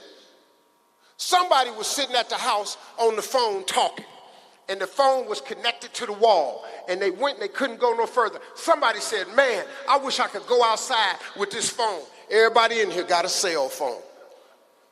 Somebody said, man, I'm tired of walking.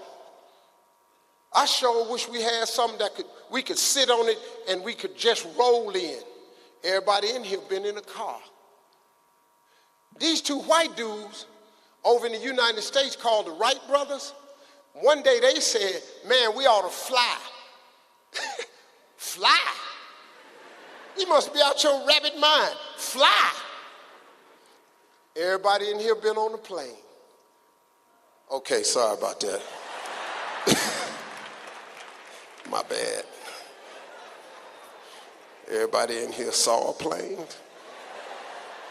Everybody in here done pointed at a plane? Okay, cool, okay, cool. I just got to know my audience. My bad. My bad. But hey, listen, I'm with you though, so I'm paying attention. My bad. Okay, everybody in here that's seen a plane? You know it's people on that plane? You know they going somewhere? That came from somebody's imagination. Imagination is everything. It's the preview to life's coming attraction. But oh, let me teach you something. So that means everything you've ever imagined is real. Your imagination is real. Your imagination is actually God's way of showing you a preview of a coming attraction that he has for you. Everything you imagine is God showing you a preview of a coming attraction for you. See, you should have clapped for that because you're missing the point of what I'm trying to tell you. You tripping. See, you tripping. See, you don't even know when you hear a jewel. This is like finding a diamond on the ground. Well, you can't do that over here. If you find a diamond, you have to turn it in. It's a property of all of us as a people. You can't.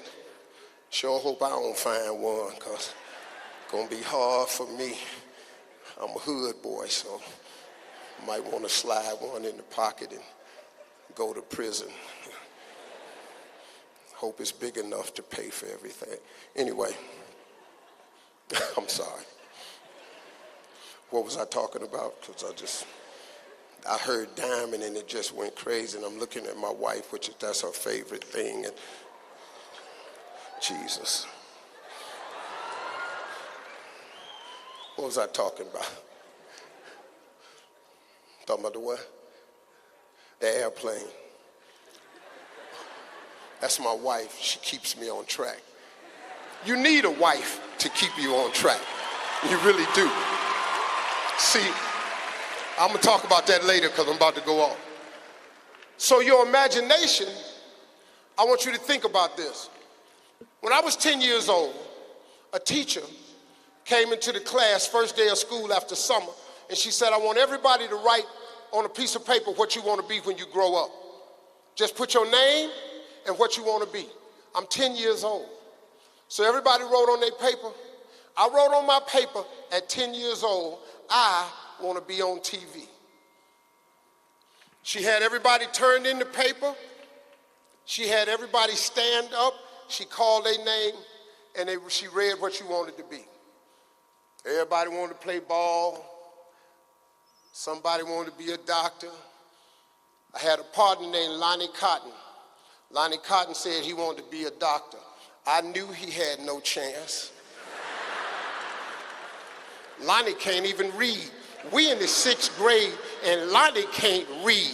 Who the hell gonna let Lonnie be their damn doctor?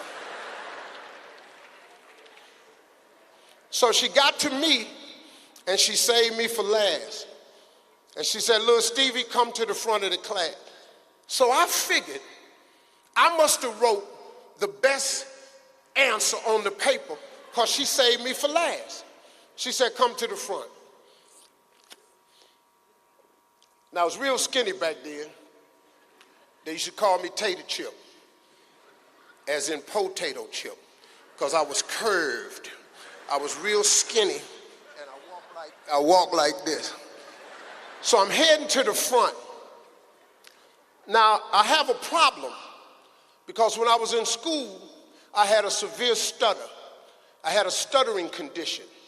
I could not talk outside of my house. Once I walked out of my house, I stuttered. I couldn't talk. Everything was a stutter. It was horrible going to a school in Cleveland and you stutter. Them little kids was eating me alive. So when she asked me to come to the front, I figured this is a big moment for me because I'm going up here to get me a gold star. I've never had a gold star in school before, so this is a big moment. So I get up there, and turns out she didn't call me to the front to give me no gold star. She called me to the front to humiliate me. And that lady started in. She said, why did you write you want to be on TV? Now I'm standing there, and she said, who do you know on TV? Who in this school ever been on TV? Who in your family ever been on TV? Why would you write such a thing on your paper? But see, she didn't know. In 1966, I saw Bill Cosby on television. Bill Cosby was the first African American to ever have a speaking role on TV. When Bill Cosby came on TV, the whole neighborhood cleared out. We all went inside to watch TV. Who is this black man that then got on TV and talking to white folks? And he got a leadership role. He the star of the show. It was a show called I Spy. So the whole neighborhood would empty to go in, because we Africans now, you better understand that. We Africans, we was took from here. So we in there trying to figure our way out in America, and hit this black dude that messed around and got on TV. In 1966, that was unthinkable. So he put it in my head, that's what I'm gonna do. So in 68, when she asked me, I wrote, I want to be on TV. That's where I got it from. Where did you get such a thing? And I wanted to tell her, because Bill Cosby on TV. What you mean, why? You asked me what I want to be when I grow up. What you up here tripping with me for? So I'm steady trying to get it out. She finally looked at me and said, and look at you standing there. You can't even talk. How they gonna put somebody like you on TV? So every Christmas, I send her a flat screen TV.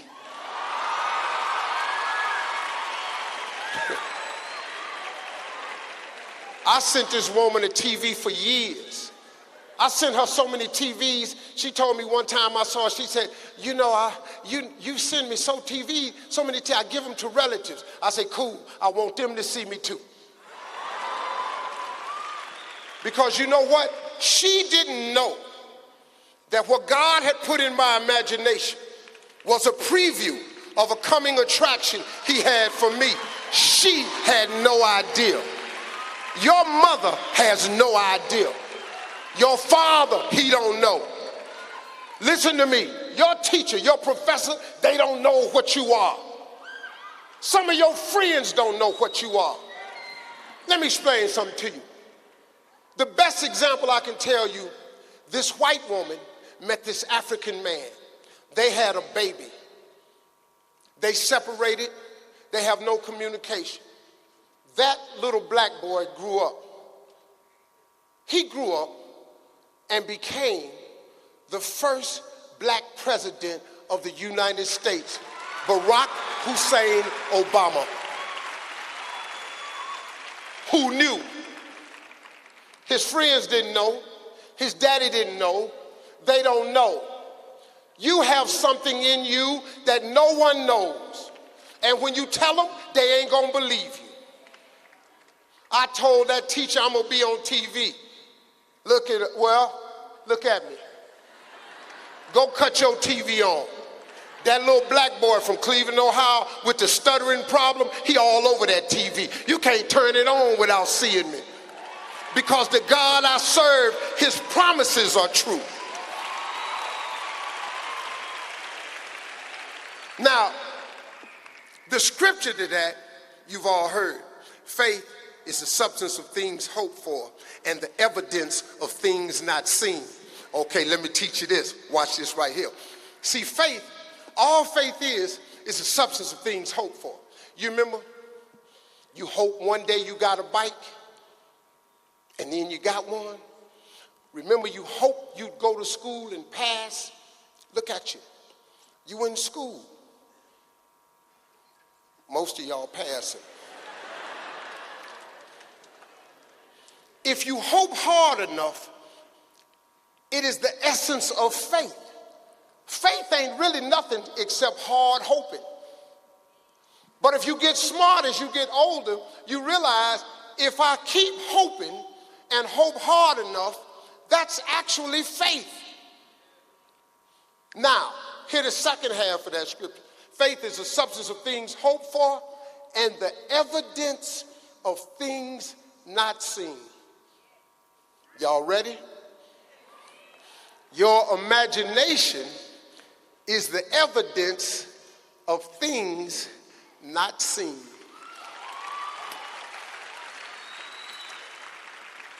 You know why they say it's not seen? Because you're the only one can see it. God done put it in your imagination. Everything he got for you, he make you see it in your imagination. It's the evidence of things not seen. But you know the problem with your imagination? You ready for this? You tell it to the wrong people. If you want to kill a big dream, tell it to a small-minded person. It die every time. Do you know when y'all decided to come to this university, you had some friends and some relatives go, you don't need to go down there. What you going down there for? You done took an idea into your family and say, I'm going to own this. Why don't you just get a job? You done had an idea that one day I'm going to go to the States and I'm going to open up this. You don't even have a plane ticket. If you want to kill a big dream, tell it to a small-minded person. This is a room full of dreamers. You dreamers, man. You got imagination. You're going to be something. You that little boy with the stuttering problem. You that black dude that the white woman and the African had that was smoking weed at 15, that messed around became president of the United States. What? That's you. You can be anything you put your mind to. But let me tell you something. Oh, and you better believe this. After you imagine what you want, here's the next part. Everything you imagine, you have to write it down. If it's not written, you decrease the chances of it happening. Y'all ain't listening to me. See, y'all think I'm some rich boy up here talking to y'all. I don't know what I'm talking about. Look at me. I come from the bottom.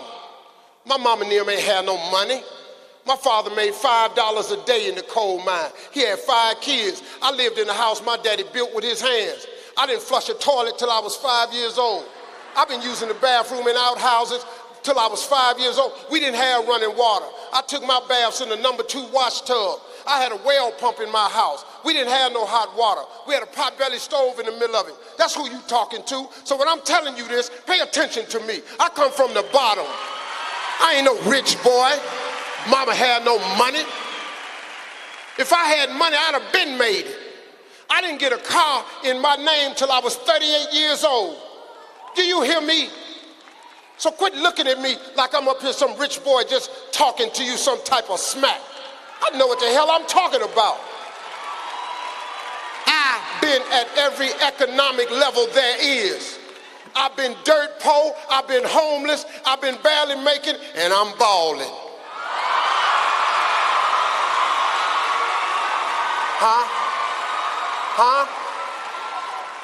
So now, what I'm telling you is how I did it. I ain't got no education. I flunked out of school. What you talking to? My mama ain't had no money, I made it all. I didn't have no rich person telling me nothing. I sat in that car for 3 years and was talking to God, trying to figure it out. That's why I'm talking to. So I'm telling you now, if you write it down, if you don't write it down, you decrease the chances of it happening. This ain't no magic trick. This how it works. I'm talking to you about scriptures. But I'm still look, man, I'm a hood dude. In my heart, dog, I'll slap you, for real. For real. Listen to me, about this woman right here, that woman right there, them kids of mine over there, I kill you for them.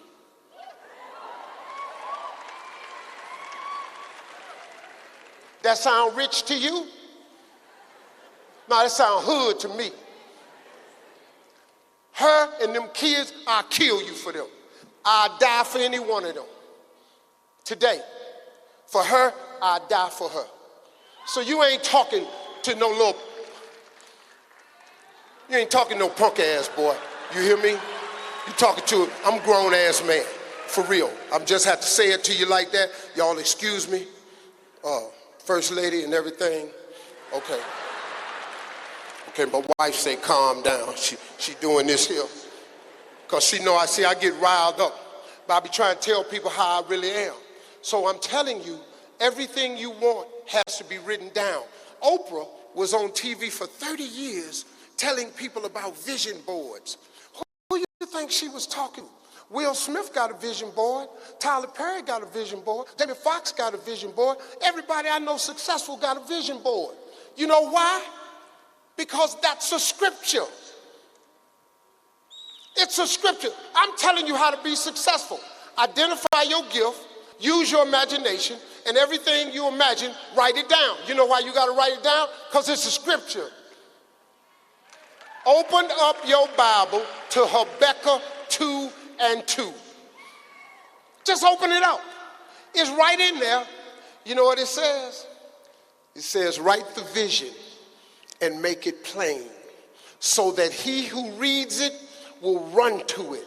And even though it tarry means take a long time, wait for it, for surely it will come at an appointed time.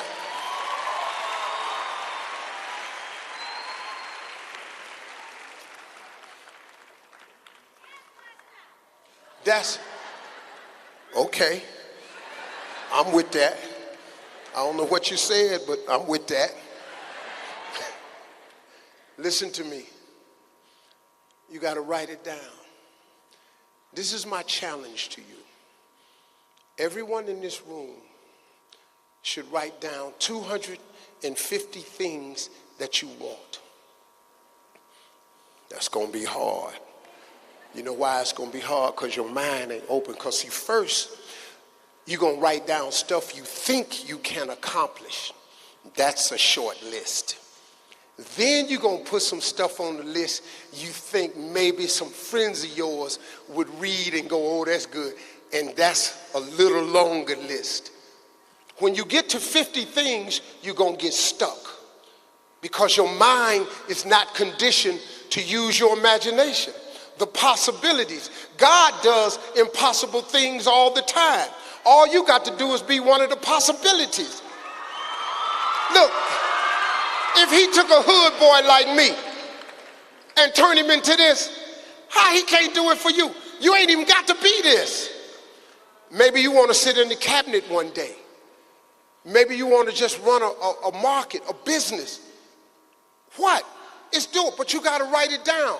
Because you have to write the vision and make it plain so that he who reads it will run to it. And even though it tarry, wait for it. For surely it will come at an appointed time. That's in your Bible, man. Who you think he wrote it for? Y'all been sitting up in here trying to figure it out. God don't never tell you to figure nothing out. As a matter of fact, when you write it down, read it every morning and every night. Now, when you're writing this list, you got to open your mind up. You got to get your mind open. So how many cars you want? When you want to fly on the plane? What kind of shop you want to open? What degree do you want? What position would you like to have? How many employees you want to have? What type of house you really want to live in? What kind of girl you really want? What kind of man you really want? Huh? You got to write it down because it's a scripture. Look at me. I ain't playing with y'all. This ain't nothing I made up. This how I did it. I ain't got no education. I really ain't that smart, really. Really? I'm sharp, though. I ain't real smart. So you know what I do? I hire smart people. That's what I do. I hire people like you to go to school because I ain't go. All my kids is college educated. You know why? Because their daddy ain't got one. So y'all get an education and then y'all show me what to do. My kids over there, they run my entertainment division. They run my content for my digital. They run my clothing business. They run everything. Them kids are mine. But I didn't just give it to them. You got to earn it. Now, I give my daughters anything. I don't care what they ask me for. I give my girls anything. One of them girls come to me and ask me for something, I just give it to them. Them boys don't get a damn thing. Nothing. But when you write this list down, that's a smart girl right there. That's Morgan. That's my third oldest daughter behind the twins. She runs my entertainment division. So we have a structure in place. But your dreams can come true too. Listen to me. Because you're in Botswana, it's an advantage. See, you keep looking at it the wrong way. You keep looking at what you ain't got. You ever thought about what you do got? I know that ain't proper grammar, but well, I don't care. Do you know the strength that's in you? I was in Ghana. We came to Ghana a week ago to commemorate the 400 years the first slave ship left. It was the second worst day of my life. The worst day of my life, my mama died. I never really fully got over that. But standing in them dungeons, where they took us from, where they stripped us of our heritage, of our land, of our lineage, that we were kings, chiefs, queens, landowners. They took us from here. When I stood in that castle, I couldn't even stand up. See, for us to come to Africa, you don't know. See, you live here. You've been home your whole life. You here. When we come here, it's like coming home to a place you've never been. That's what African Americans feel when we come here. I don't know who, but when I stood in that slave dungeon,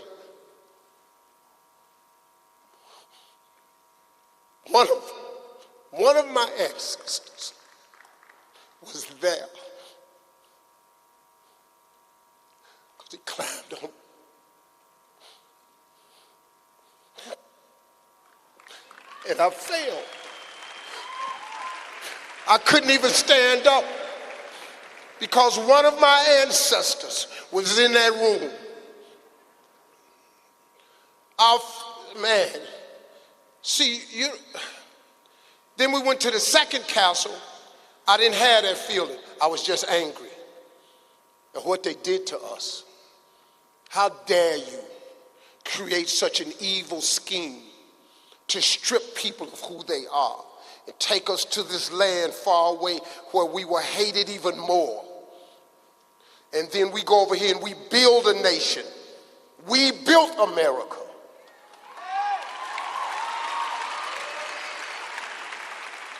There are families today in America still benefiting from the billions of dollars from the slave trade. They opened up canneries, tobacco fields, they opened up ketchup companies, they opened up dealerships with the money that their ancestors made off of slavery. And this country still benefits. The great America, which I was born in, still benefits from the slave trade. This atrocity lasted 400 years. 400 years. Some of us, African Americans, are the first ones to ever set foot of where we from. You and I are the same. When I'm walking around Botswana, I ain't no stranger. Y'all mine, I'm yours.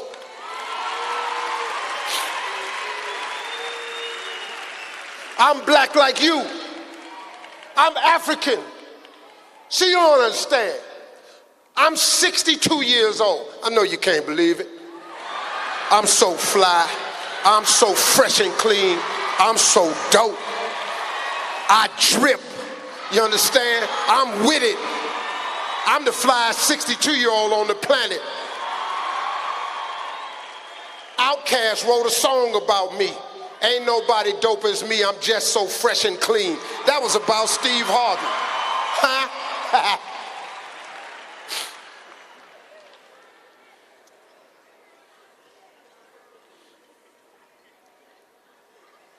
I've been around long enough. I was born in 1957 when we was niggers. I lived until they started calling us colored. I lived until they called us Negroes. I lived until they called us black.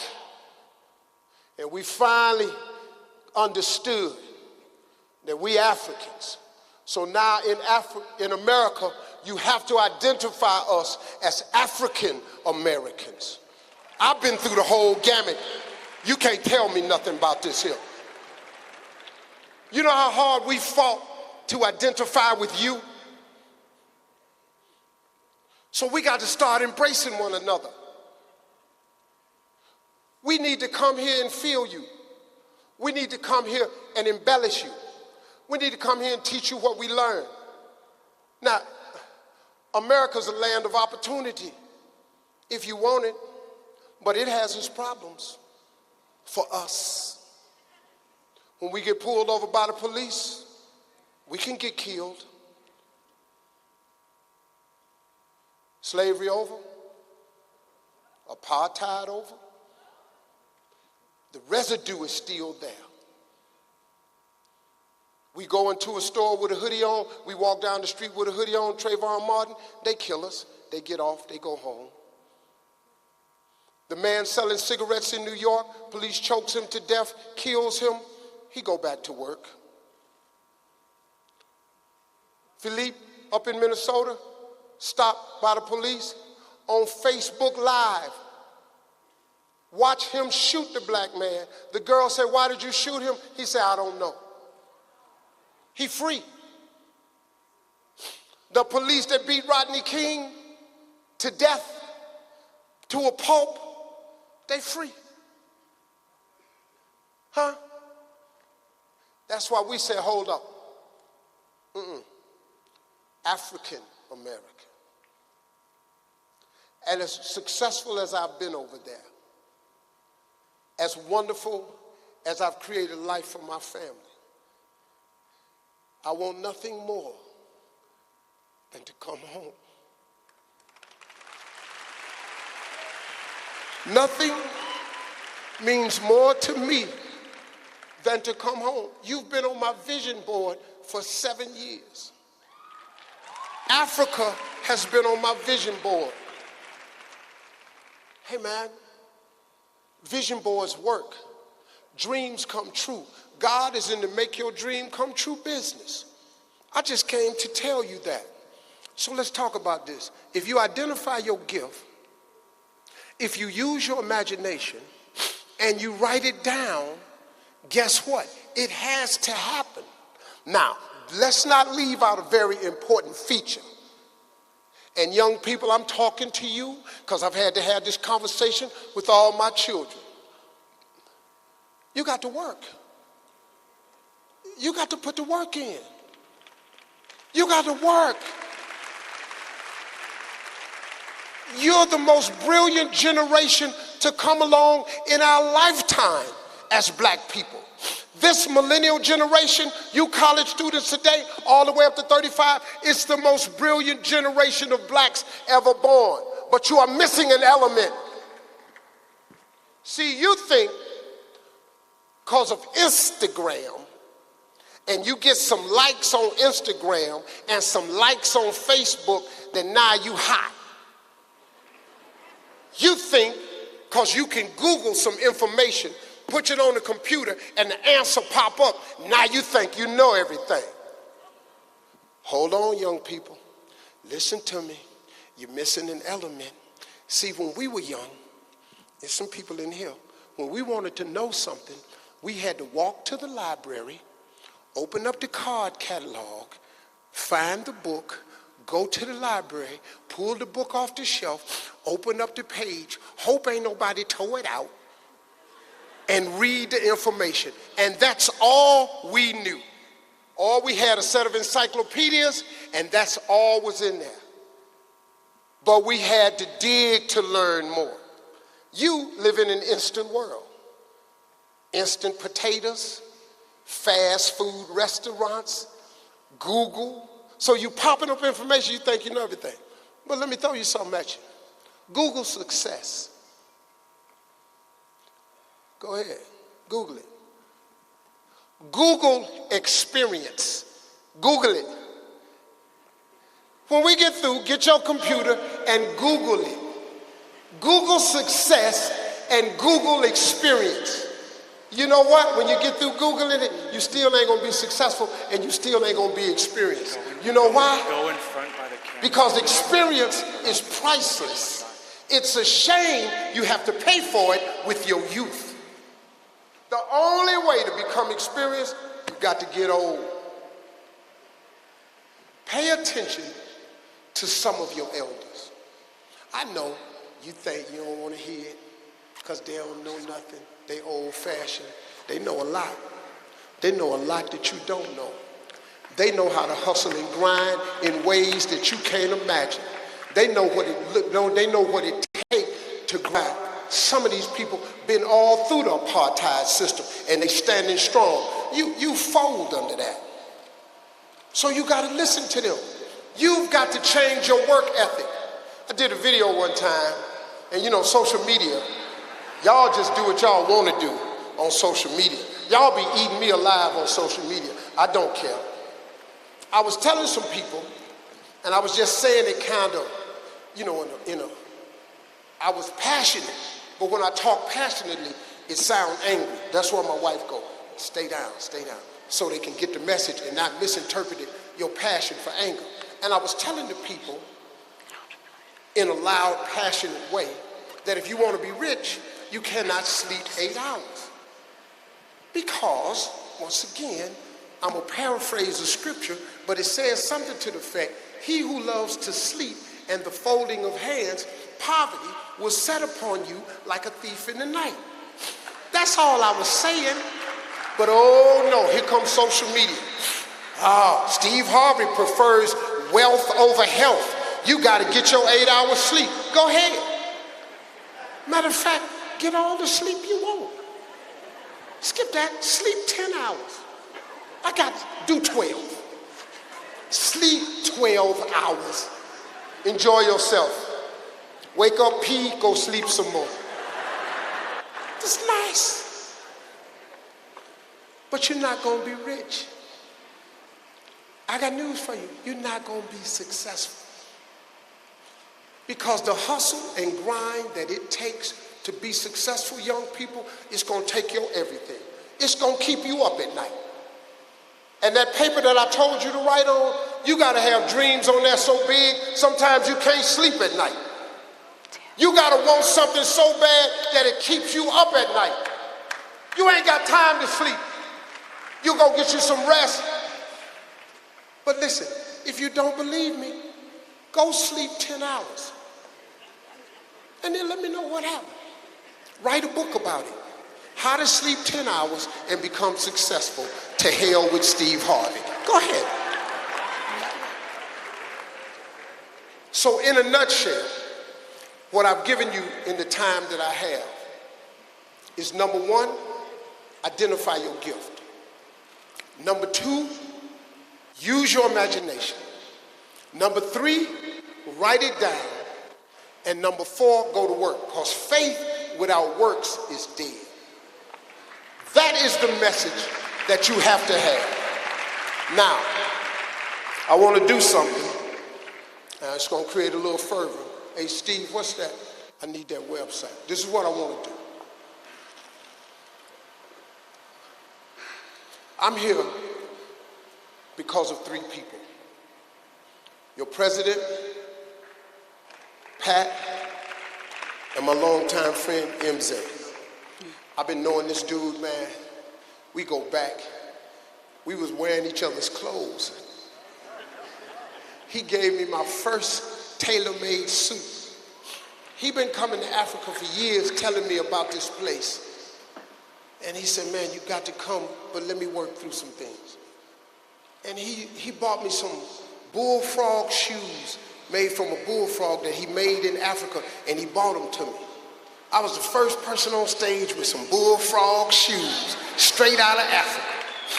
He had a clothing store in Houston, man. This dude, I hadn't talked to him in years. I was on vacation last year, and I was on this boat, and my WhatsApp rang. And I said, hello, and I thought it was a guy in France that I had given my number to the night before at this party.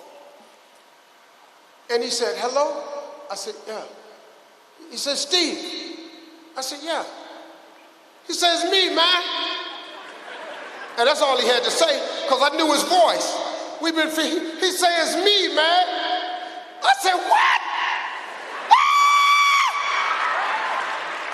And I cussed a lot, because I like cussing. I just cussed. Boy, blankety blank, the blank, the blank, blank, blank. You better blank.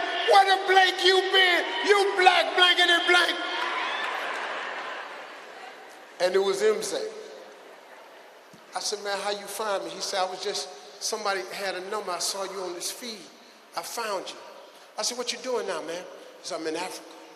I said, I know. He said, I moved. I left. I said, you left? You sold your house? Everything. I said, but you in America? No, I gave up my passport. I don't want it. What? Your passport? He was the first African American I ever met who just gave it up and came home. So he said to me, you must come. I said, man, okay, cool. He said, come in November. There is a De Beers Diamond Council meeting or women's conference in November. Come. I said, I can't. I'm taping my show. I can't get out of it. He said, listen to me, brother. You have to come. He my friend. I made a few phone calls.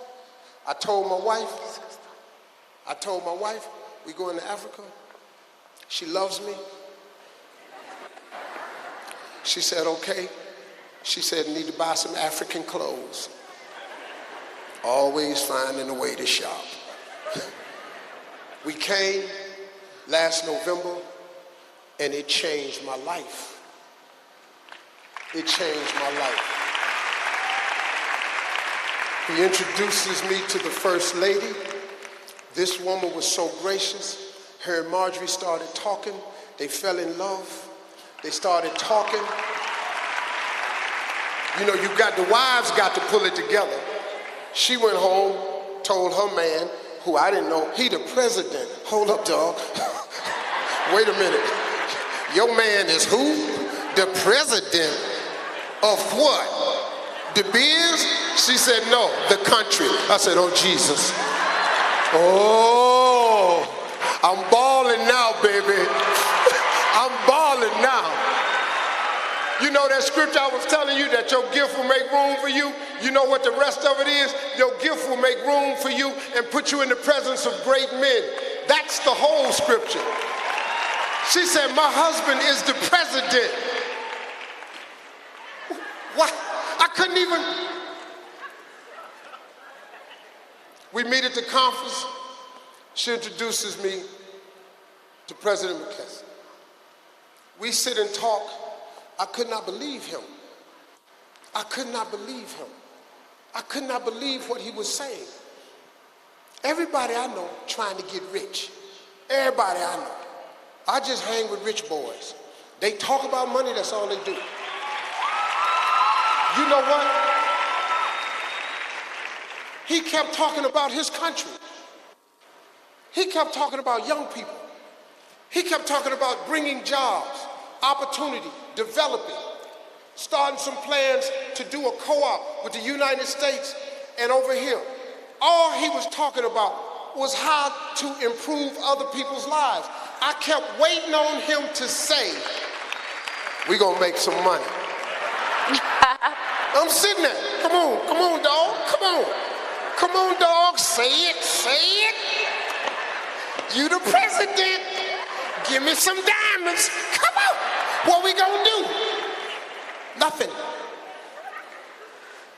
I I went home, me and my wife was talking. She said, Steve, they really are sincere. Because see, women know. Women know. Because I be just trying to do deals. My wife know people. She said, Steve, they sincere. He told me what he wanted for the country. I said, man, this dude. You know, you hear about corruption on the continent. You got to pay this person, pay that one. You know. MZ told me, he said, Steve, this guy's the real deal. He's the truth.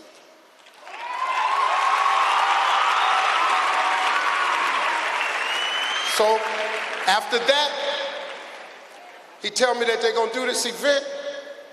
Somebody on social media said that y'all paid me $54 million to come here. Please show me where it is. If it's 54 million. What? Nothing. He told me, I went and told my wife, she said, let's go. So we come on vacation, we stop in Ghana, and we come here. Because this man has a vision for you. It's not for him, it's for you. Unbelievable. That's why I'm here. I want to thank you all from the bottom of my heart for accepting me. Man, I go to malls, y'all cheering for me. When I stood out here when I first came out, I almost started crying. You would say, Matusi, I'm crying. Look, man, I just wanted to be home. And you make me feel that way. So, right now, oh, hold up, I want to do this here. This is my son. He's single.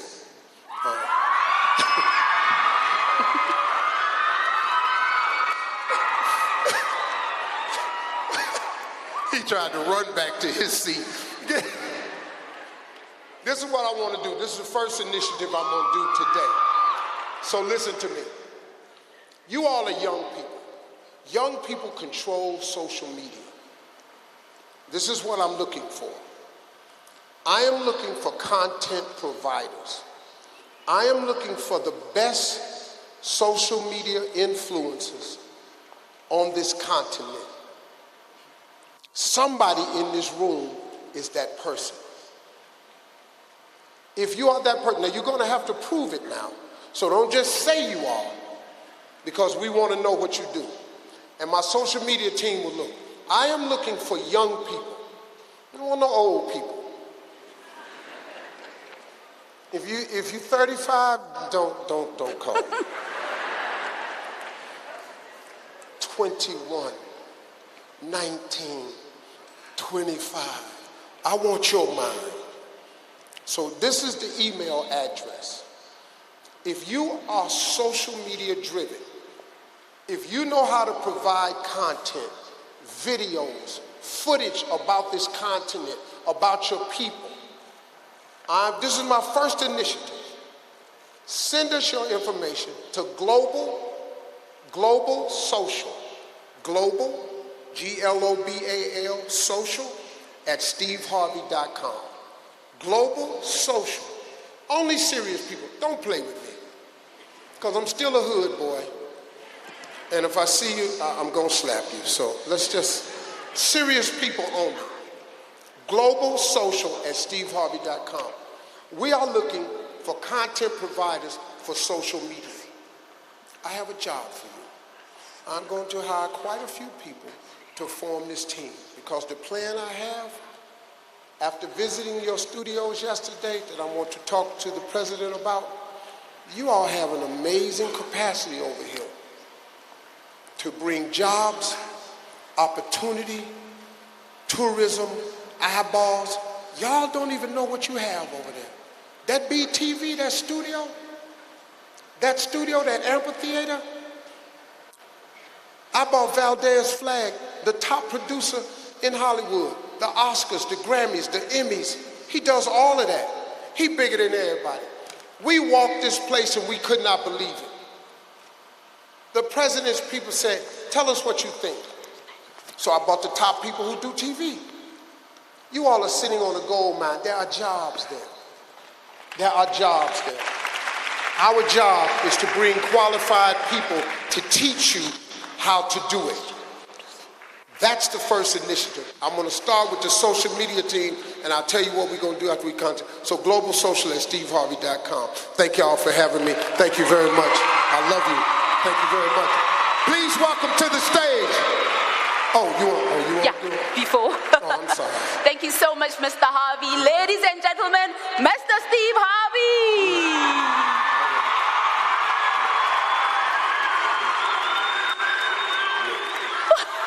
What was that? That's my son. Oh my! Oh yeah. Going over there and meet you somebody. Just trying to, I know in Africa sometimes they have prearranged marriages. I just thought, Thank praise you so much, God. Mr. Harvey. Yes, God is good. Yes, God is good all the time. might find me a daughter-in-law over here. Thank you so much, Mr. Harvey. Now, guys, I believe you're as moved as I am. Are you moved? Wow. Now, Mr. Harvey's story is one of those that reminds you and I that it's possible for all of us that you can come from nothing and end up being one of the greatest the world has ever seen. So now, I've always wanted to do this. I usually see hype men doing this at music festivals, so I'm going to do it today. And I hope you participate, just to help us a bit more. So when I say Steve, you say Harvey. Steve? Steve? When I say Mutusi, you say Harvey. Steve? All right. Let's do it one more time. So when I say Mutusi, you say Harvey. Mutusi? Mutusi? When I say president, you say Masisi. President? I love that. Now you guys are such a vibe. You are such a vibe. All right, once again, I'd just like to remind you of the social media hashtag. It is President Initiative, and I understand we're already trending on social media. Wow, keep it up, keep it up, keep it up, keep it up. Yeah, so please keep those tweets, those Instagram posts, as well as Facebook posts going. And I'd once again like to thank our sponsors who made today possible. Now, what is coming up next is a very special feature. And I believe we all know how fortunate we are to have a president who's genuinely interested in investing in the youth. A president who's very passionate about youth innovation and entrepreneurship. And this is very close to my heart and gets me really excited as an entrepreneur myself. Now, ladies and gentlemen, what we're about to see is a chat between His Excellency the President and Mr. Steve Mutusi Harvey. Basically, oh yes, basically just mentioning where opportunities are for people like you and me. So please put your hands together as we welcome back His Excellency President Masisi back to the stage.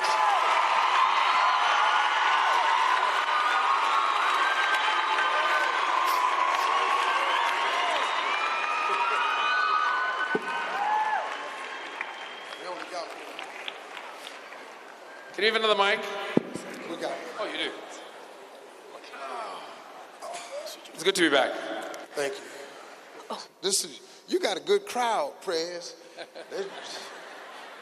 This is nice. You bring them out like this all the time?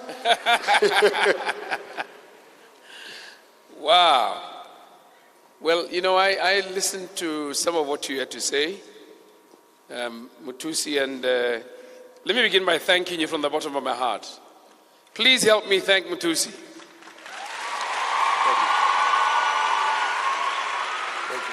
I want to thank his dear wife, Marjorie Lesedi, his friend, Mr. Ngenge,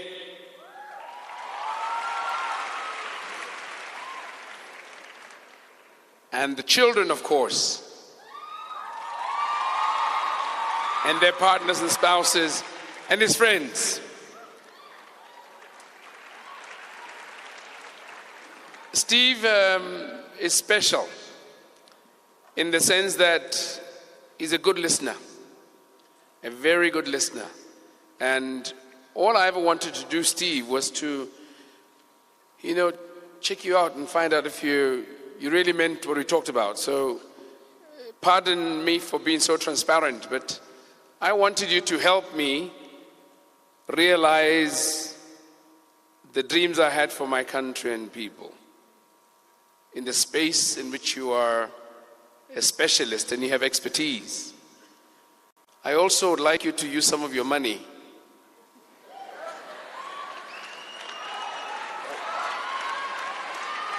I'd like you to use some of your money to demonstrate that it can be done.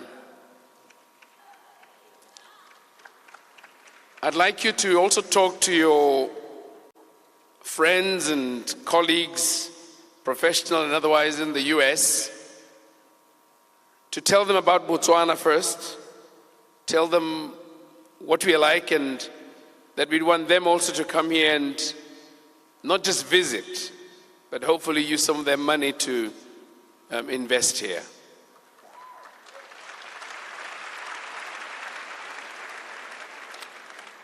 I've had this dream of wanting to change our economy from a resource-based economy to a knowledge-based economy.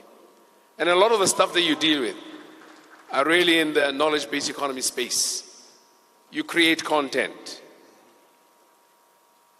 You create digital content.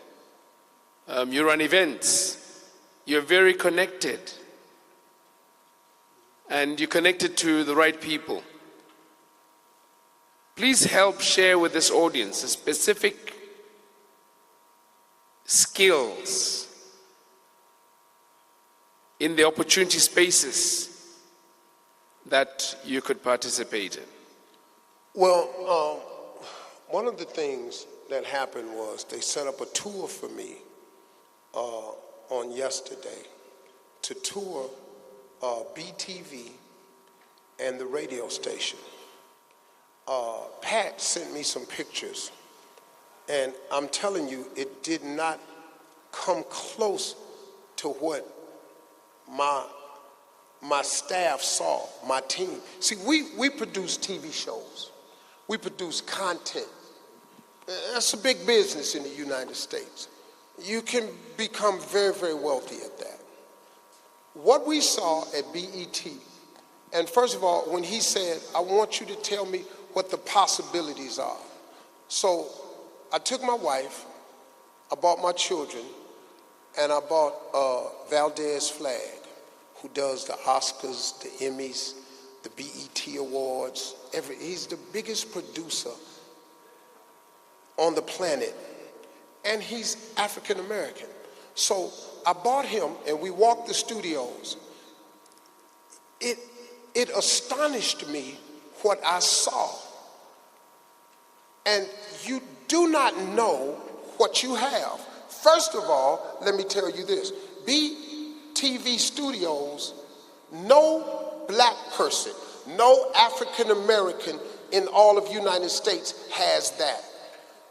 Oprah has OWN, but it's not even this size. What you have over here, it just blew our mind, because we were walking going, this is here, you're doing news. The first thing that impressed us was the work ethic of the people at the station. There is a woman, Valdez, what is the title she had? She was the vision mixer and director. That's 2 jobs. This one African woman was doing the job of 2 people. And let me tell you something. There has never been an African American in the United States with that job. We've never seen a woman in that room in 35 years of television. A black woman was running the visual tech and that's a job for 2 people. This sister was sitting there working this thing, and it was clicking. That's unheard of in the States. So your work ethic is outstanding. Your lighting is beautiful. We couldn't say nothing about your lighting on TV because you all like black people. See, when I go on the show, and I'm on the show with Chris Tucker. Chris Tucker darker than me. The white show got to start making adjustments because they done lit the show for white people. Now when me and little dark Chris show up, they got to start fixing lights. Your lighting was perfect. The only thing missing at BTV is content. You have so much usable space. Content. And that's what I saw, Mr. President, when I saw the studio that seats over 200 people. Do you know that on Family Feud, you know the audience is only 150 people? But the way we shoot it in LA, it looks like hundreds. It's only 150 people. Your studio here is bigger than the Family Feud studio. What you could do in there, do you know the TV shows that could come out of there? You have any idea? But you need content. And where do you get content? From young people.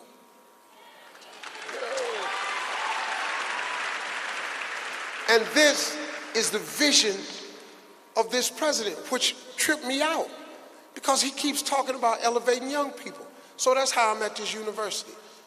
That right there, Mr. President, was so alarming. You have an outdoor amphitheater sitting there. You have that theater. You have 6 radio booths that can be doing 6 different things. You have recording studios. You have performance bays, and they're all sitting there. So all we did yesterday and all last night was me and my team sat and said, okay, what can we do? With your permission, we bring in private sector money.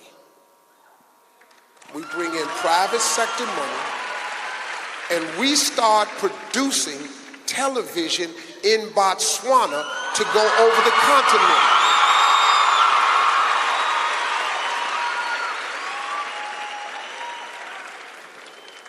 That's a lot of jobs. That's a lot of jobs. Mutusi. But you know, one of the things that I've had to admit is that much as we've been through school and some have traveled outside the country and seen, studied, we need some of the best in the world to come and show us how they became the best. So the challenge I put out to Steve and friends is to come and help us do this. What'd you say, Steve? We're gonna do it. We're gonna do it. And we bring Valdez, he brings in, see, listen, in America, we have to stand in line for jobs. Entertainment is a treacherous business, and it's very competitive. And of course, there are not a lot of roles for African Americans, so we have to create our own shows. But even when we create the shows, we got to get greenlit by our studio and the network to put it on TV. So it's a lot of very talented African Americans who are directors and tech people who are in line. They get enough work to live, but they really in line. So we made some phone calls, Valdez and I, and we got 3 top directors. We started talking to some tech people, and we got to figure out the way, if we bring the biggest and brightest African-American minds in television over here, because you have to be taught. This is not disrespect to you. You don't know if you've never been taught how to light. You take your morning show, for example. It's a 2-hour morning show, and there's this orange sofa, and this is the shot. Well, in Hollywood, we're gonna take that news desk and we're gonna put it on wheels and we're gonna push it over a little bit. So we're gonna go from the orange set to a blue set. Then we're gonna move the orange set on wheels and go back to a red set.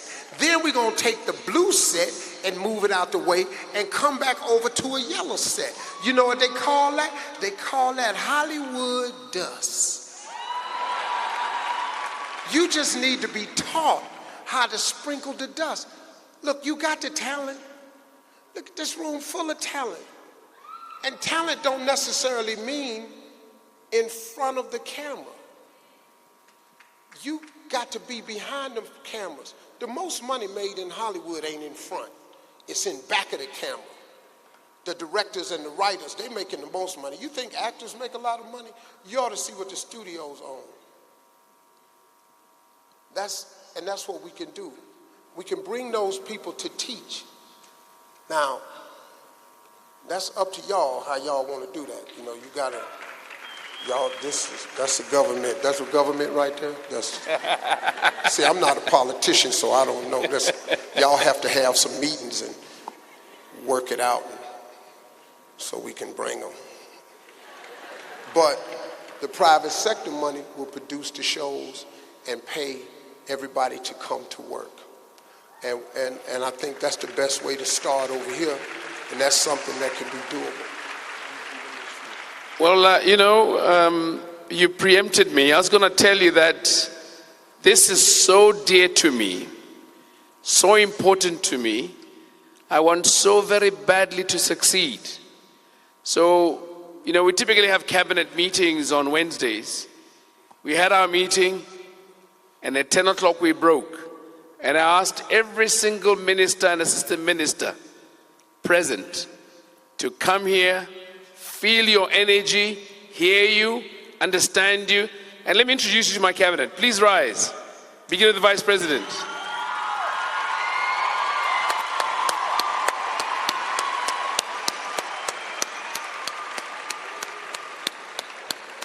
That's my youthful cabinet. Thank you very much. Take a seat. I'm very proud of this cabinet because they really embraced the determination to move along with young people. So it's a promise we make to you. The vision that I have, the commitment that Steve and friends make, we're going to make it happen for you. Mr. President, can I ask you a question? Sure. Because you've been asking me questions. Because I got a talk show, so I know how to ask a couple of questions. So I just wanted to know, when I first met you, and you told me this vision that you had for your country and the vision you had for all these young people in Botswana, I was kind of, I was thrown off with it. I just kind of always wanted to ask you why. Because a lot of people in the United States, when they get in a position of power, it's so they can pad their pockets. They cut deals. That's just how it's done over there. Them people, they rich. And we don't even hear no talk about we gonna fix the country. We ain't talking about that. They talk about doing election time, and you hear that for 2 weeks, and then you don't hear no more. Why did you decide to make these young people such an important part of what you wanted to do? Because that's just not really how it's done. I'm just being real. Well, for me, it's pretty plain. First, Botswana is a young country. It's young. We gained our independence only in 1966. America is a few hundred years old, I'm told. And we've been underdeveloped to the extent that almost everything you see around is what we did ourselves. But when you travel to other countries that are a little older and have many more people in terms of population, stronger economies, you see just how far they've gone. We want this success in our lifetime. We must get it in our lifetime. These young people are the best investment this country ever made. I know we have diamonds. But the challenge for me and those in government is to transform every young person into a diamond, because there will be diamonds forever.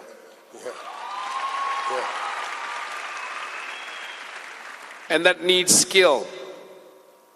We need to broaden our economy. We need to trade with the rest of the world in order for us to reach a stage of our income status. We don't have time to waste. If I cut a deal with you, it's just one citizen in the country who benefits. But I'm a leader, and all these people look up to me to provide the opportunity for them. So rather than cut a deal with you, I want to cut a deal with them. So we all get a bit. And if all they do is grow it, we'll make much more money as an economy than when the two of us cut a deal. So there's no deal I'm cutting with anybody except with the people of Botswana, particularly the young ones. The final reason is that young people in Botswana make more than 60% of the population. They are fine people. They can fit anywhere in the world. Just give them some opportunity. Teach them how to vision mix. Teach them how to make pops and adverts. Teach them how to speak the lingo of the first world. And I bet you they're going to give many people a run for their money. So we're going to turn Botswana into a mega multimedia country. Yeah, let's go. Yeah. So that's what's in it for me. And besides, if ever you are looking for the fountain of the youth, come to Botswana. So I guess my wife and I will be young when we finish doing the job we do, and we're clicking away also. See, it's like if you say that, which I can really identify with, and the people I bought can, you don't even understand, y'all, what this could be. See, when you start a TV show, one TV show, you got to have grips. That's people who just hold the cable. Do you know that that's a job? It's called a grip. They hold the cables, so when the cameras move, they can move freely. He just hold the cable. You ain't got to go to school for that.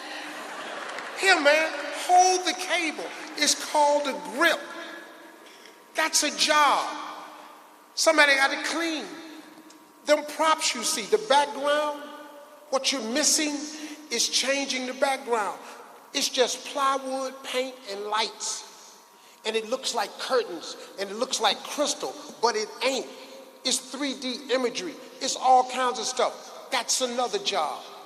Then you got a director, that's another job. Then the mixing board, that's another job. Then the editing bay, that's another job. Then the PAs who make sure all the celebrities have coffee. Then the catering company. It just goes on and on and on.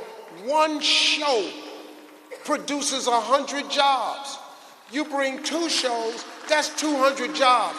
You get 5 shows in here, you got a lot of people at work, man.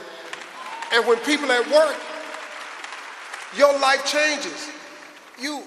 Y'all got it, man. Y'all so dope. Y'all don't even know. This facility over here, y'all sitting on the gold mine, man. If I had that facility, oof, man, I wish if that building belonged to me, let me tell you something.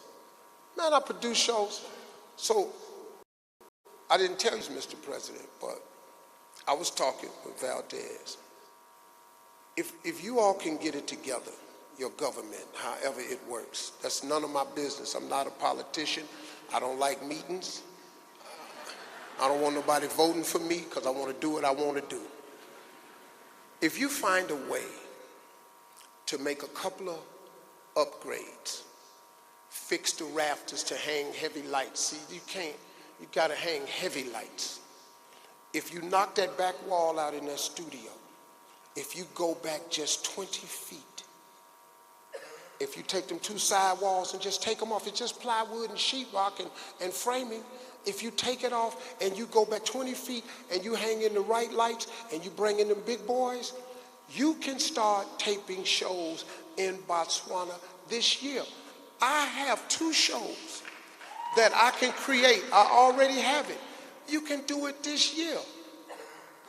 I bring the people in here to produce the shows. The jobs can start now. But that's up to, but see, you gotta, look man, it's kind of like the wheel that's in Hollywood, sir. You know, I go to a meeting, like I got 2 shows that's greenlit in the United States right now. It's greenlit, meaning they've signed off, it's a go. But they told me, well, Steve, not this year, we'll do it next season. Give me my show back. I'll come over here and produce it. Why I got to get in line? We can do that. Y'all got a gold mine. You just have to decide amongst yourselves how much you're going to spend to knock them walls out. I'm not knocking the wall out. I'll pay the production. I can't knock a wall out. It ain't my building. Now, you knock these walls out, you get a fund together, you bring these people that can train your students, your young people for 2 years. Make a commitment to them, and then they leave. You'll learn this job in 2 years. We can teach you how to hold the cable in about 15 minutes. That's not a big job. But we're going to give you a check. And the rest of it, in 2 years, you ain't got to go to school. Listen to me, man, it's so fake. You learn how to be a cameraman by being a cameraman. You can either look through the camera and see it, or you can't. They can't teach you how to see. And that's what we could do with the right movement and the right people who know how to get things done. And we will come and we can start now. And that's your vision for Botswana should be what? We should turn this into Hollywood. You better shut up, Steve Harvey. You better shut up sitting up in here imagining stuff in front of people. Well, I can just promise you, Mr. Harvey, that we will consider the proposals you have, along with your friends, to start the journey of getting our people engaged, taught, so they can run their own businesses in that space. But let me ask a little more. I'm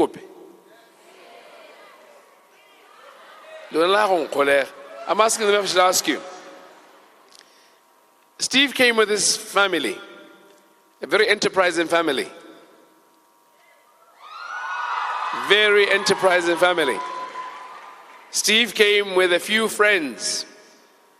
I'd like him to, be the one to put it to them.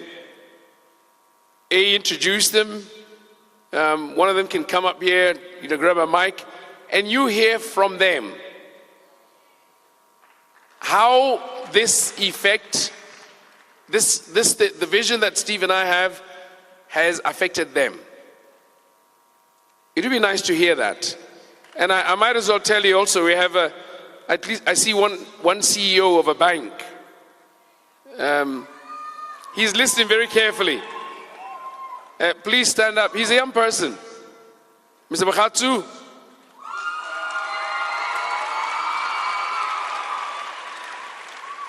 He runs a pretty big bank. And I see somebody, is he in your board or is he just rich? I think the oldest person in the audience, is he your board member or just a customer? Mr. D. Is that him? Oh, please stand up.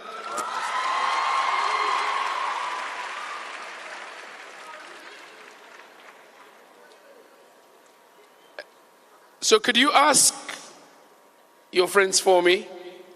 Just ask them to come up. I'll give them a mic and you can ask them what they're, you know? Well, if we want to stay on the subject, listen, my daughter Morgan and her husband Kareem, they run a company called Harvey Hawthorne Holdings. His last name is Hawthorne, so my daughter married him.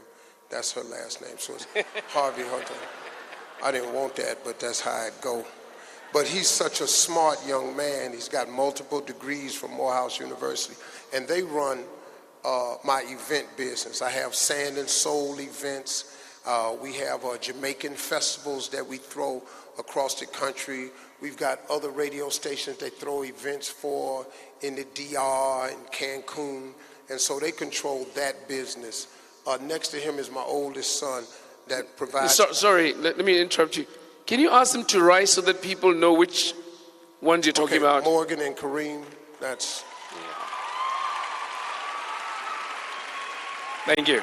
That's our second oldest daughter. I have twins, so she's really the third oldest because there's twins and then it's her, and that's her husband. Next to her is Broderick Stephen Harvey Jr., who is my firstborn son.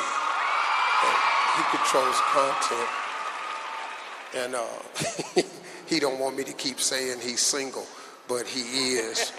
And but ladies, I don't know. She's standing over there in the wings, looking, you know, like a wife. So next to him is my second oldest son, Jason Harvey.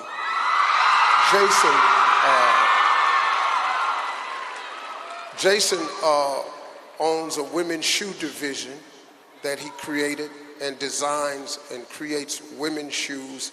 And he also does television programming for the youth. And he created a TV show in the United States for his children, because he has kids, so you can stop all that screaming. He ain't got no money for y'all, none. All his money is in kids and wife.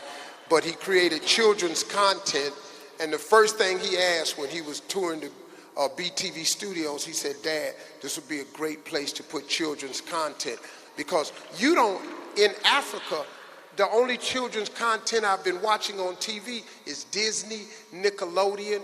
You don't see African kids on TV. That don't make no sense. Them not your kids. Your kids don't look like that.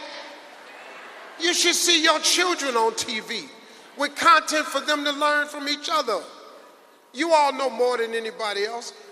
Next to him, those are my children. Now we have twins that's not here. My youngest son is not here, and my youngest daughter is not here. She's working. My son had to leave and go back to college, and the twins, they run businesses, and one of them is married. So next to him is my young assistant chief of staff, Tabidi Stevens. He has an African name. He is single, and he want everybody to know it. Next to him is my COO of my company and my chief legal officer, Mr. Brandon Williams. Next to him is my wife's personal makeup artist, and since that's Courtney. She travels with Marjorie and does her makeup, and she'll be coming over here to do some things. And she also just got put into the digital content because she does videos better than anybody, so she does that. Now, this brother here, A.D. Dolphin, he owns D-Herbs Colon Cleanse. He had a really successful herb company in the United States. He has his own factory, his own scientists. It's all proven. It's all scientifically proven. He has his own factory. And so I was talking to him. I said, "I'm going to Africa." I said, "You should come." He said, "I'm going with you, man." Because everybody knows if I say we're going to go and do some business, we're going to go. So I asked him to come and meet you all, because his vision is he has a plant in Los Angeles. His vision, because he's been doing the research, you all have all the herbs growing on your continent. There is no herb that doesn't grow in Africa. So he's been researching it. He said, why don't I come open a plant in Africa? I said, no, it has to be Botswana. We can't go nowhere else. So that's A.D. Dolphin, and that's his mission, is to come here to open up that plant. And then what's really important to the president's vision is Valdez's flag. Now, Valdez, I'm gonna just ask you to come up. Yeah, I know you don't want to. Come on, don't be shy. The president said you had to come up. So I don't know how we gonna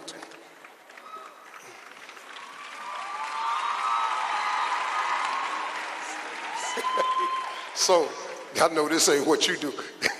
This is strictly a behind the scenes man.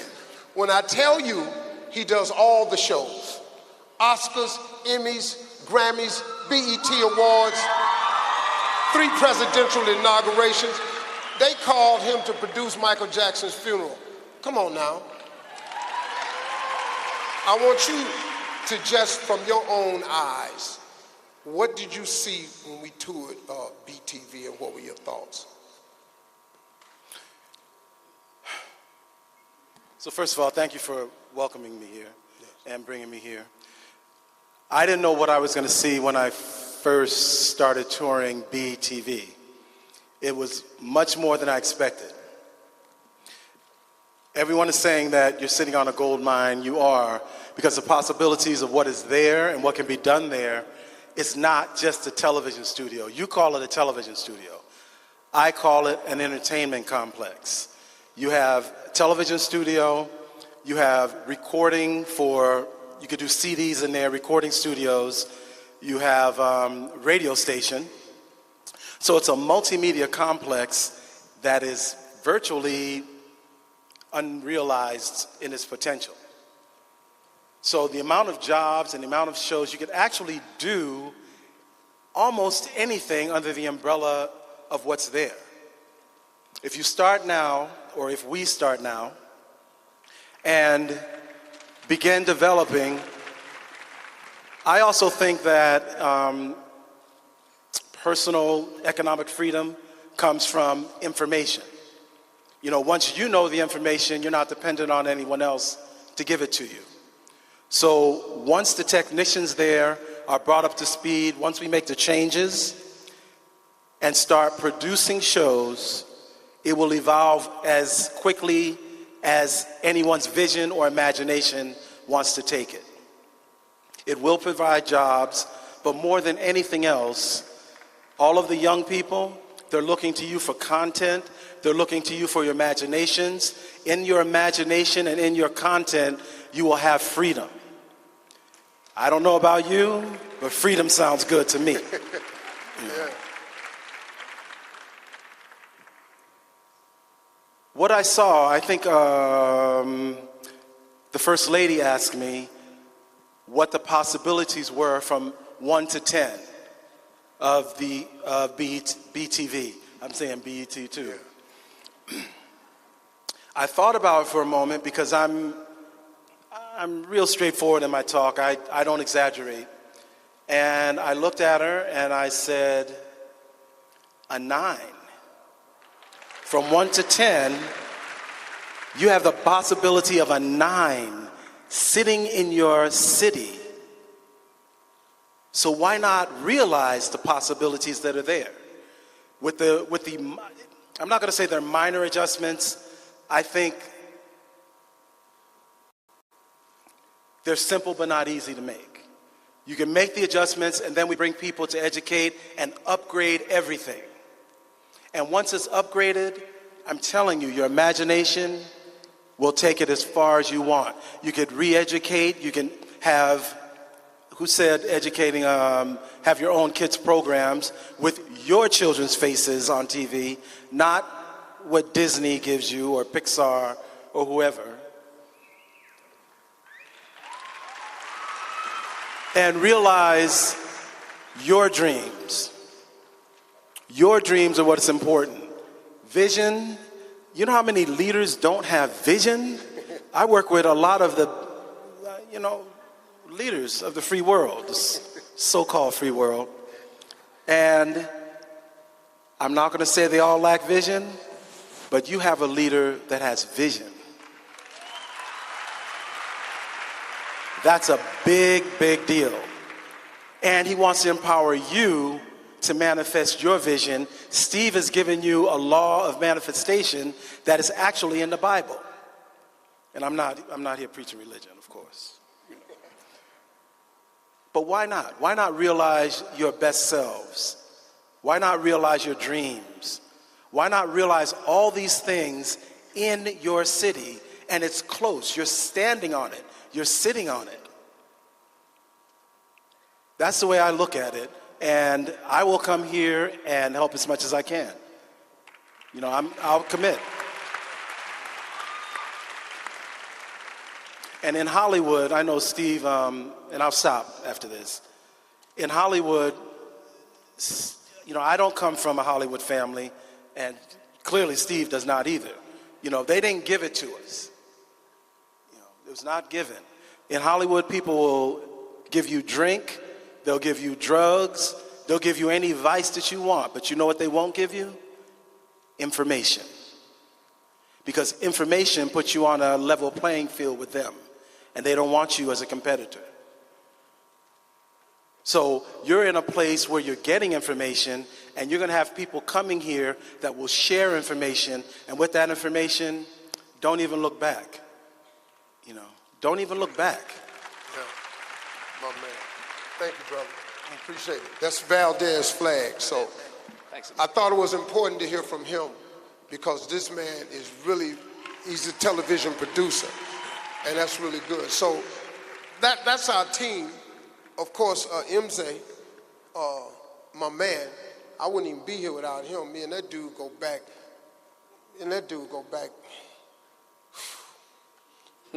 He knew me before God changed me. Let me just say that, and we'll just leave it at that. This is being broadcast outside this building, so let's just say he knew me before y'all knew me. He knew the old Steve Harvey. He knew Wonder Love. Wonder Love was a different dude. He's in my past. I don't let him come out no more. He show up every now and then, but I pray him to the back.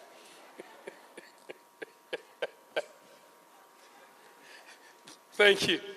Thank you for that. All I want to really say to you, Steve, besides the obvious thanks, is to encourage the young people of Botswana to let this sink in. Re-energize yourselves, because we're going to make a promise to you. We're going to make a promise to you. My cabinet and I are never going to tire from finding opportunity wherever we travel for you. My cabinet and I are going to make sure that the possibilities presented by the studios of BTV or the entertainment center are realized as quickly as possible. And we want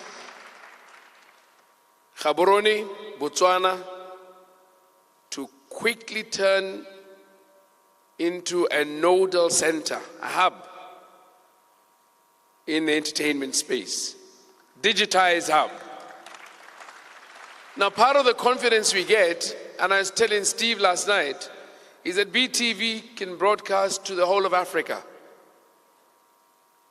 Our potential, we can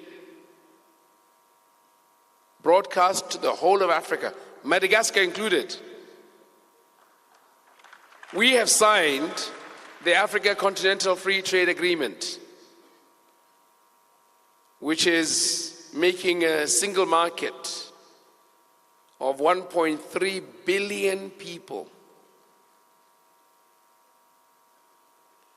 So, let the small country be the first to show, with the able assistance and goodwill of friends like Steve, family and friends, that we're going to do it.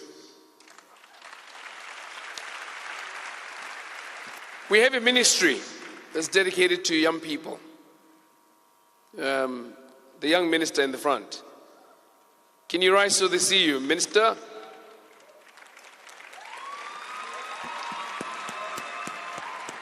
He's got an assistant. I don't know if he's here. There he is.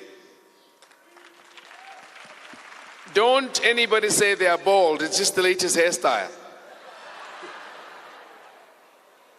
They're going to be doing a lot of work in the space of facilitating this which you're talking about. So I make a promise to you, Steve and friends, that we will reach out and make sure this happens. Everything will be above board. In this country, we're very committed to making sure that we run a clean government and people will be transparent. And so will the government. So, coming back to it, I'm glad you made the quotation from the Bible, Habakkuk, I think it is, the vision, and writing it down. Let every young person here go out and write out their vision. And that vision will be met in part in the digital entertainment space through the engagements that we'll provide opportunities of. I'm really glad we're speaking to people, not just in this amphitheater, we're speaking to people in Khanti. We'll have a few questions that they'll raise. Mahalape, Palape, Kasani, these are towns around the country. Francistown and Maung. There's an audience, they're going to be interacting with us, and I don't know if the opportunity is going to come right now or a bit later. But they would feel some questions, and we'd respond. So, are you ready for it, Steve? Yeah, I'm right here. Oh, great stuff. Yeah, thank you very much for that opportunity. Youth here, Your Excellency. So guys, this is how it's going to work. If you would like to ask a question, we have about 3 mics mounted on stands across the room. I see one over there. There's one at the very back as well. And please just go there and queue and ask your question. And the sole reason why we're doing it this way is to allow you to be captured on television, because as you know, we're live on BTV as well as on Facebook. So please just go queue and ask your question. At one of the mics, there's one on the, right aisle, one in the center, and I'm hoping there's one on the, there are only those 2. So please just go queue and ask your question, you will be captured live on television as well as on Facebook. So please take it away. Is there anybody who would like to ask a question already? Okay, yes, I see somebody. So let's make it quick, guys. And please ask one question and, allow other people to get an opportunity to ask as well. I believe we'll start with our cute guy in a yellow jacket. Yes, take it away. It doesn't seem like the mic is on, so please. Oh. Are we good? All right, maybe let's start on the right and then we'll go to you after this. So, sir, in the center, please ask your question. Okay, it seems like we're having the exact same problem. Okay, have we fixed the left side? Oh, okay, I believe they're still working on it. Okay, we good? Mine is more of a question as well as an encouragement, and I advise to some extent in the manner of, I see the focus being on the TV shows, movies, series part as well, but I'm a musician, I'm an artist, and would also like the same enthusiasm being fueled and cultivated towards that. Maybe having more TV shows that promote the music and bettering that part of the entertainment as well. Because we have one TV show being played with Dome, and we see same artists out there, we see, so it doesn't really cultivate that aspect of talent and entertainment. Thank you. Okay. Well, see, that comes from what was said earlier. You get content from young people. See, it's important that we understand what's important to you. I'm just getting here. So as we set up and start producing, look, TV runs 24 hours. You can't do news for 24 hours. Don't nobody want to hear that. You can't do a talk show for 24 hours. There has to be variety. If you don't do music, if you don't do singing, musicians, you're missing too big of a part of our culture. And so I think that's a really big part of it. But we gotta find out what type of show works here, and the only way to find that out is from you guys right there. You all know better than we do. So when we assemble the team and start producing, we take producer meetings. You write up your thesis, you put together your 3-page treatment of the type of TV show that you'd like to produce. You come in, you set a meeting, you sit in front of a pitch team, you pitch your meeting. If they like it, they put it into development. If they don't like it, they'll tell you what needs to be changed and you go back and go to work. That's how it works in Hollywood. That's how it should work here. All right, before we take our next question, may I also just mention the fact that, as you know, we have different viewing centers across the country, you know, Mahalape, Palape, Kasane, Maung, Francistown, so we'll take a few questions from there as well. So unfortunately, we may not be able to take all your questions, but please take it away, sir. All right, thank you so much for the opportunity. My name is Mompoloki Makwana. What I want to ask is that besides just content creation for the youth, is there any place where we are going to look at entrepreneurship mindset development for the youth in your company, where we are seeing that kind of partnership? We can't hear. You say we cannot hear. No. All right. You understood? Start again. All right. My name is Mompoloki Makwana. I was asking, besides content producing that we get from the youth and airing it on our platform, do you have any other programs that are focused on entrepreneurship mindset shift, helping young people in that level so that when we get this money, for example, YDF, we can have that business mindset and be able to set up sustainable businesses? Yes, mindset changes, any other programs. You know, for you to succeed in the process you'll go through, all that will have to be taken care of. Besides, we're also going to be requiring you to have some other competence before you get your IDF. But it'll filter down to everybody. Yeah. Yeah, that's what we talking about. Because I didn't know what he said. So. Way to go, President. Way to knock it down. That's exactly what I was going to say. Okay. So, all right, next. I think we need to allow for one more. And then in the meantime, two from out of town. Yeah, it's big. It's on, dog. Hello. Can you talk into it? All right. Okay, then go straight to out of town. After this. My name is Obake. Let's give the chance of people. Yes, I'm not that much of a... Okay, my name is Wedu Tafa. I'm a youth activist. I'm also an upcoming entrepreneur. So my question... So whoever is also, ready. it's a question and it's a proposal as well. So my concern is about to market, right? Arts, music. I'm a promoter. I host mini events.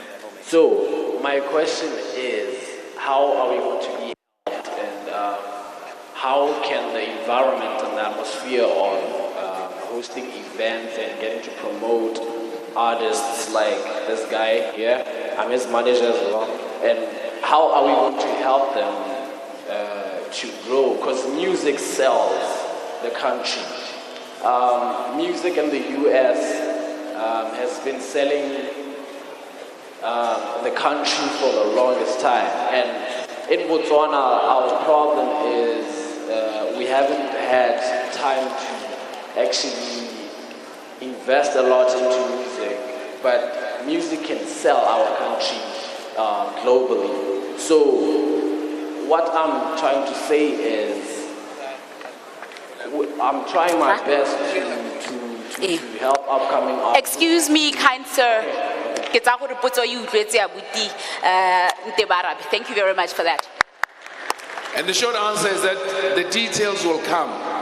Whatever program gets launched in partnership or in collaboration with Mr. Harvey and his friends, it will be transparently done. It will be made very public. And those who enroll would be taken through all the steps. Thank you. All right, guys, and we won't be taking any more questions from this side. So unfortunately, and I know you're going to kill me for this, but we'd like to cross over to one of the cities where I know there are viewers out there as well. So please, if there's anybody ready, Maung, Palape, Khanti, Francistown, if there's anyone that would like to ask a question, guys, please take it away. Kako Maung, Palape, Khanti, Francistown, please take it away and ask. Hey guys. Kasani, okay, I understand there's somebody go Kasani. Kasani, please go ahead and ask your question. We're ready for you. Okay, seems like we're having a little glitch with that. So let me just take your question, sir. And hopefully after that we'll have the Kasani question ready. MC. Yes. Please look at the stand of the people here. Okay, great stuff. Please go ahead. Yes. Thank you. Mr. President, and my name is Gaborone Joseph, Mr. President. I'm an intern at the Department of Wildlife and National Parks. So, Mr. President, as Steve Harvey was talking about opportunities that have not been explored, there are a lot of things in my department, in the aviation department, that has not been explored, and I have tried to get it to the permanent secretary. I have tried to get it to the minister, but Mr. President, I was told that I'm working in the aviation unit. So I was told that it is not, aviation unit is not the government's, it's not the ministry's priority. So, Mr. President, I was asking that in situations like this, what do you do? Because... Sorry, what do you say your name is? Gaborone, Mr. President. Ohagai. Hey. Yes, Mr. President. Yeah, Holukala Guanu will meet. Holukala Guanu will meet. Thank you, Mr. President. All right, so guys, as I mentioned, unfortunately, we will not be taking any more questions. Thank you very much for having had a burning desire to ask a question, but unfortunately, due to time constraints, we will not be taking any more questions. A round of applause to those few who asked questions. Thank you so much to you guys. I am really sorry, but I just had to, chop it off right there. And Your Excellency, understand whatever else will be coming next is a feature that you're very passionate about and you would like to introduce. So please feel free to wrap this up and introduce our next feature with our entrepreneurs. Our go-to-market entrepreneurs. Absolutely, yeah. Well, I'm just as hurt as you are for not being able to ask the questions and answer them. They think it's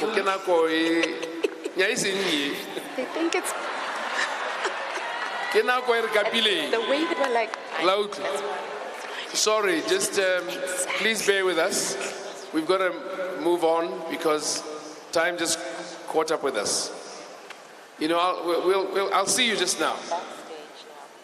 So Kupalende Habat, you won't be able to ask those questions. We're going to wrap this session up and thank Mr. Harvey handsomely. We just want to introduce No, he said he will.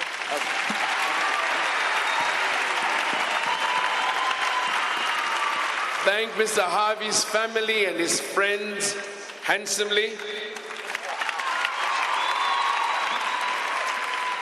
And then I want all of you to help me be president by thanking my cabinet for agreeing to what we are going to ask them in advance.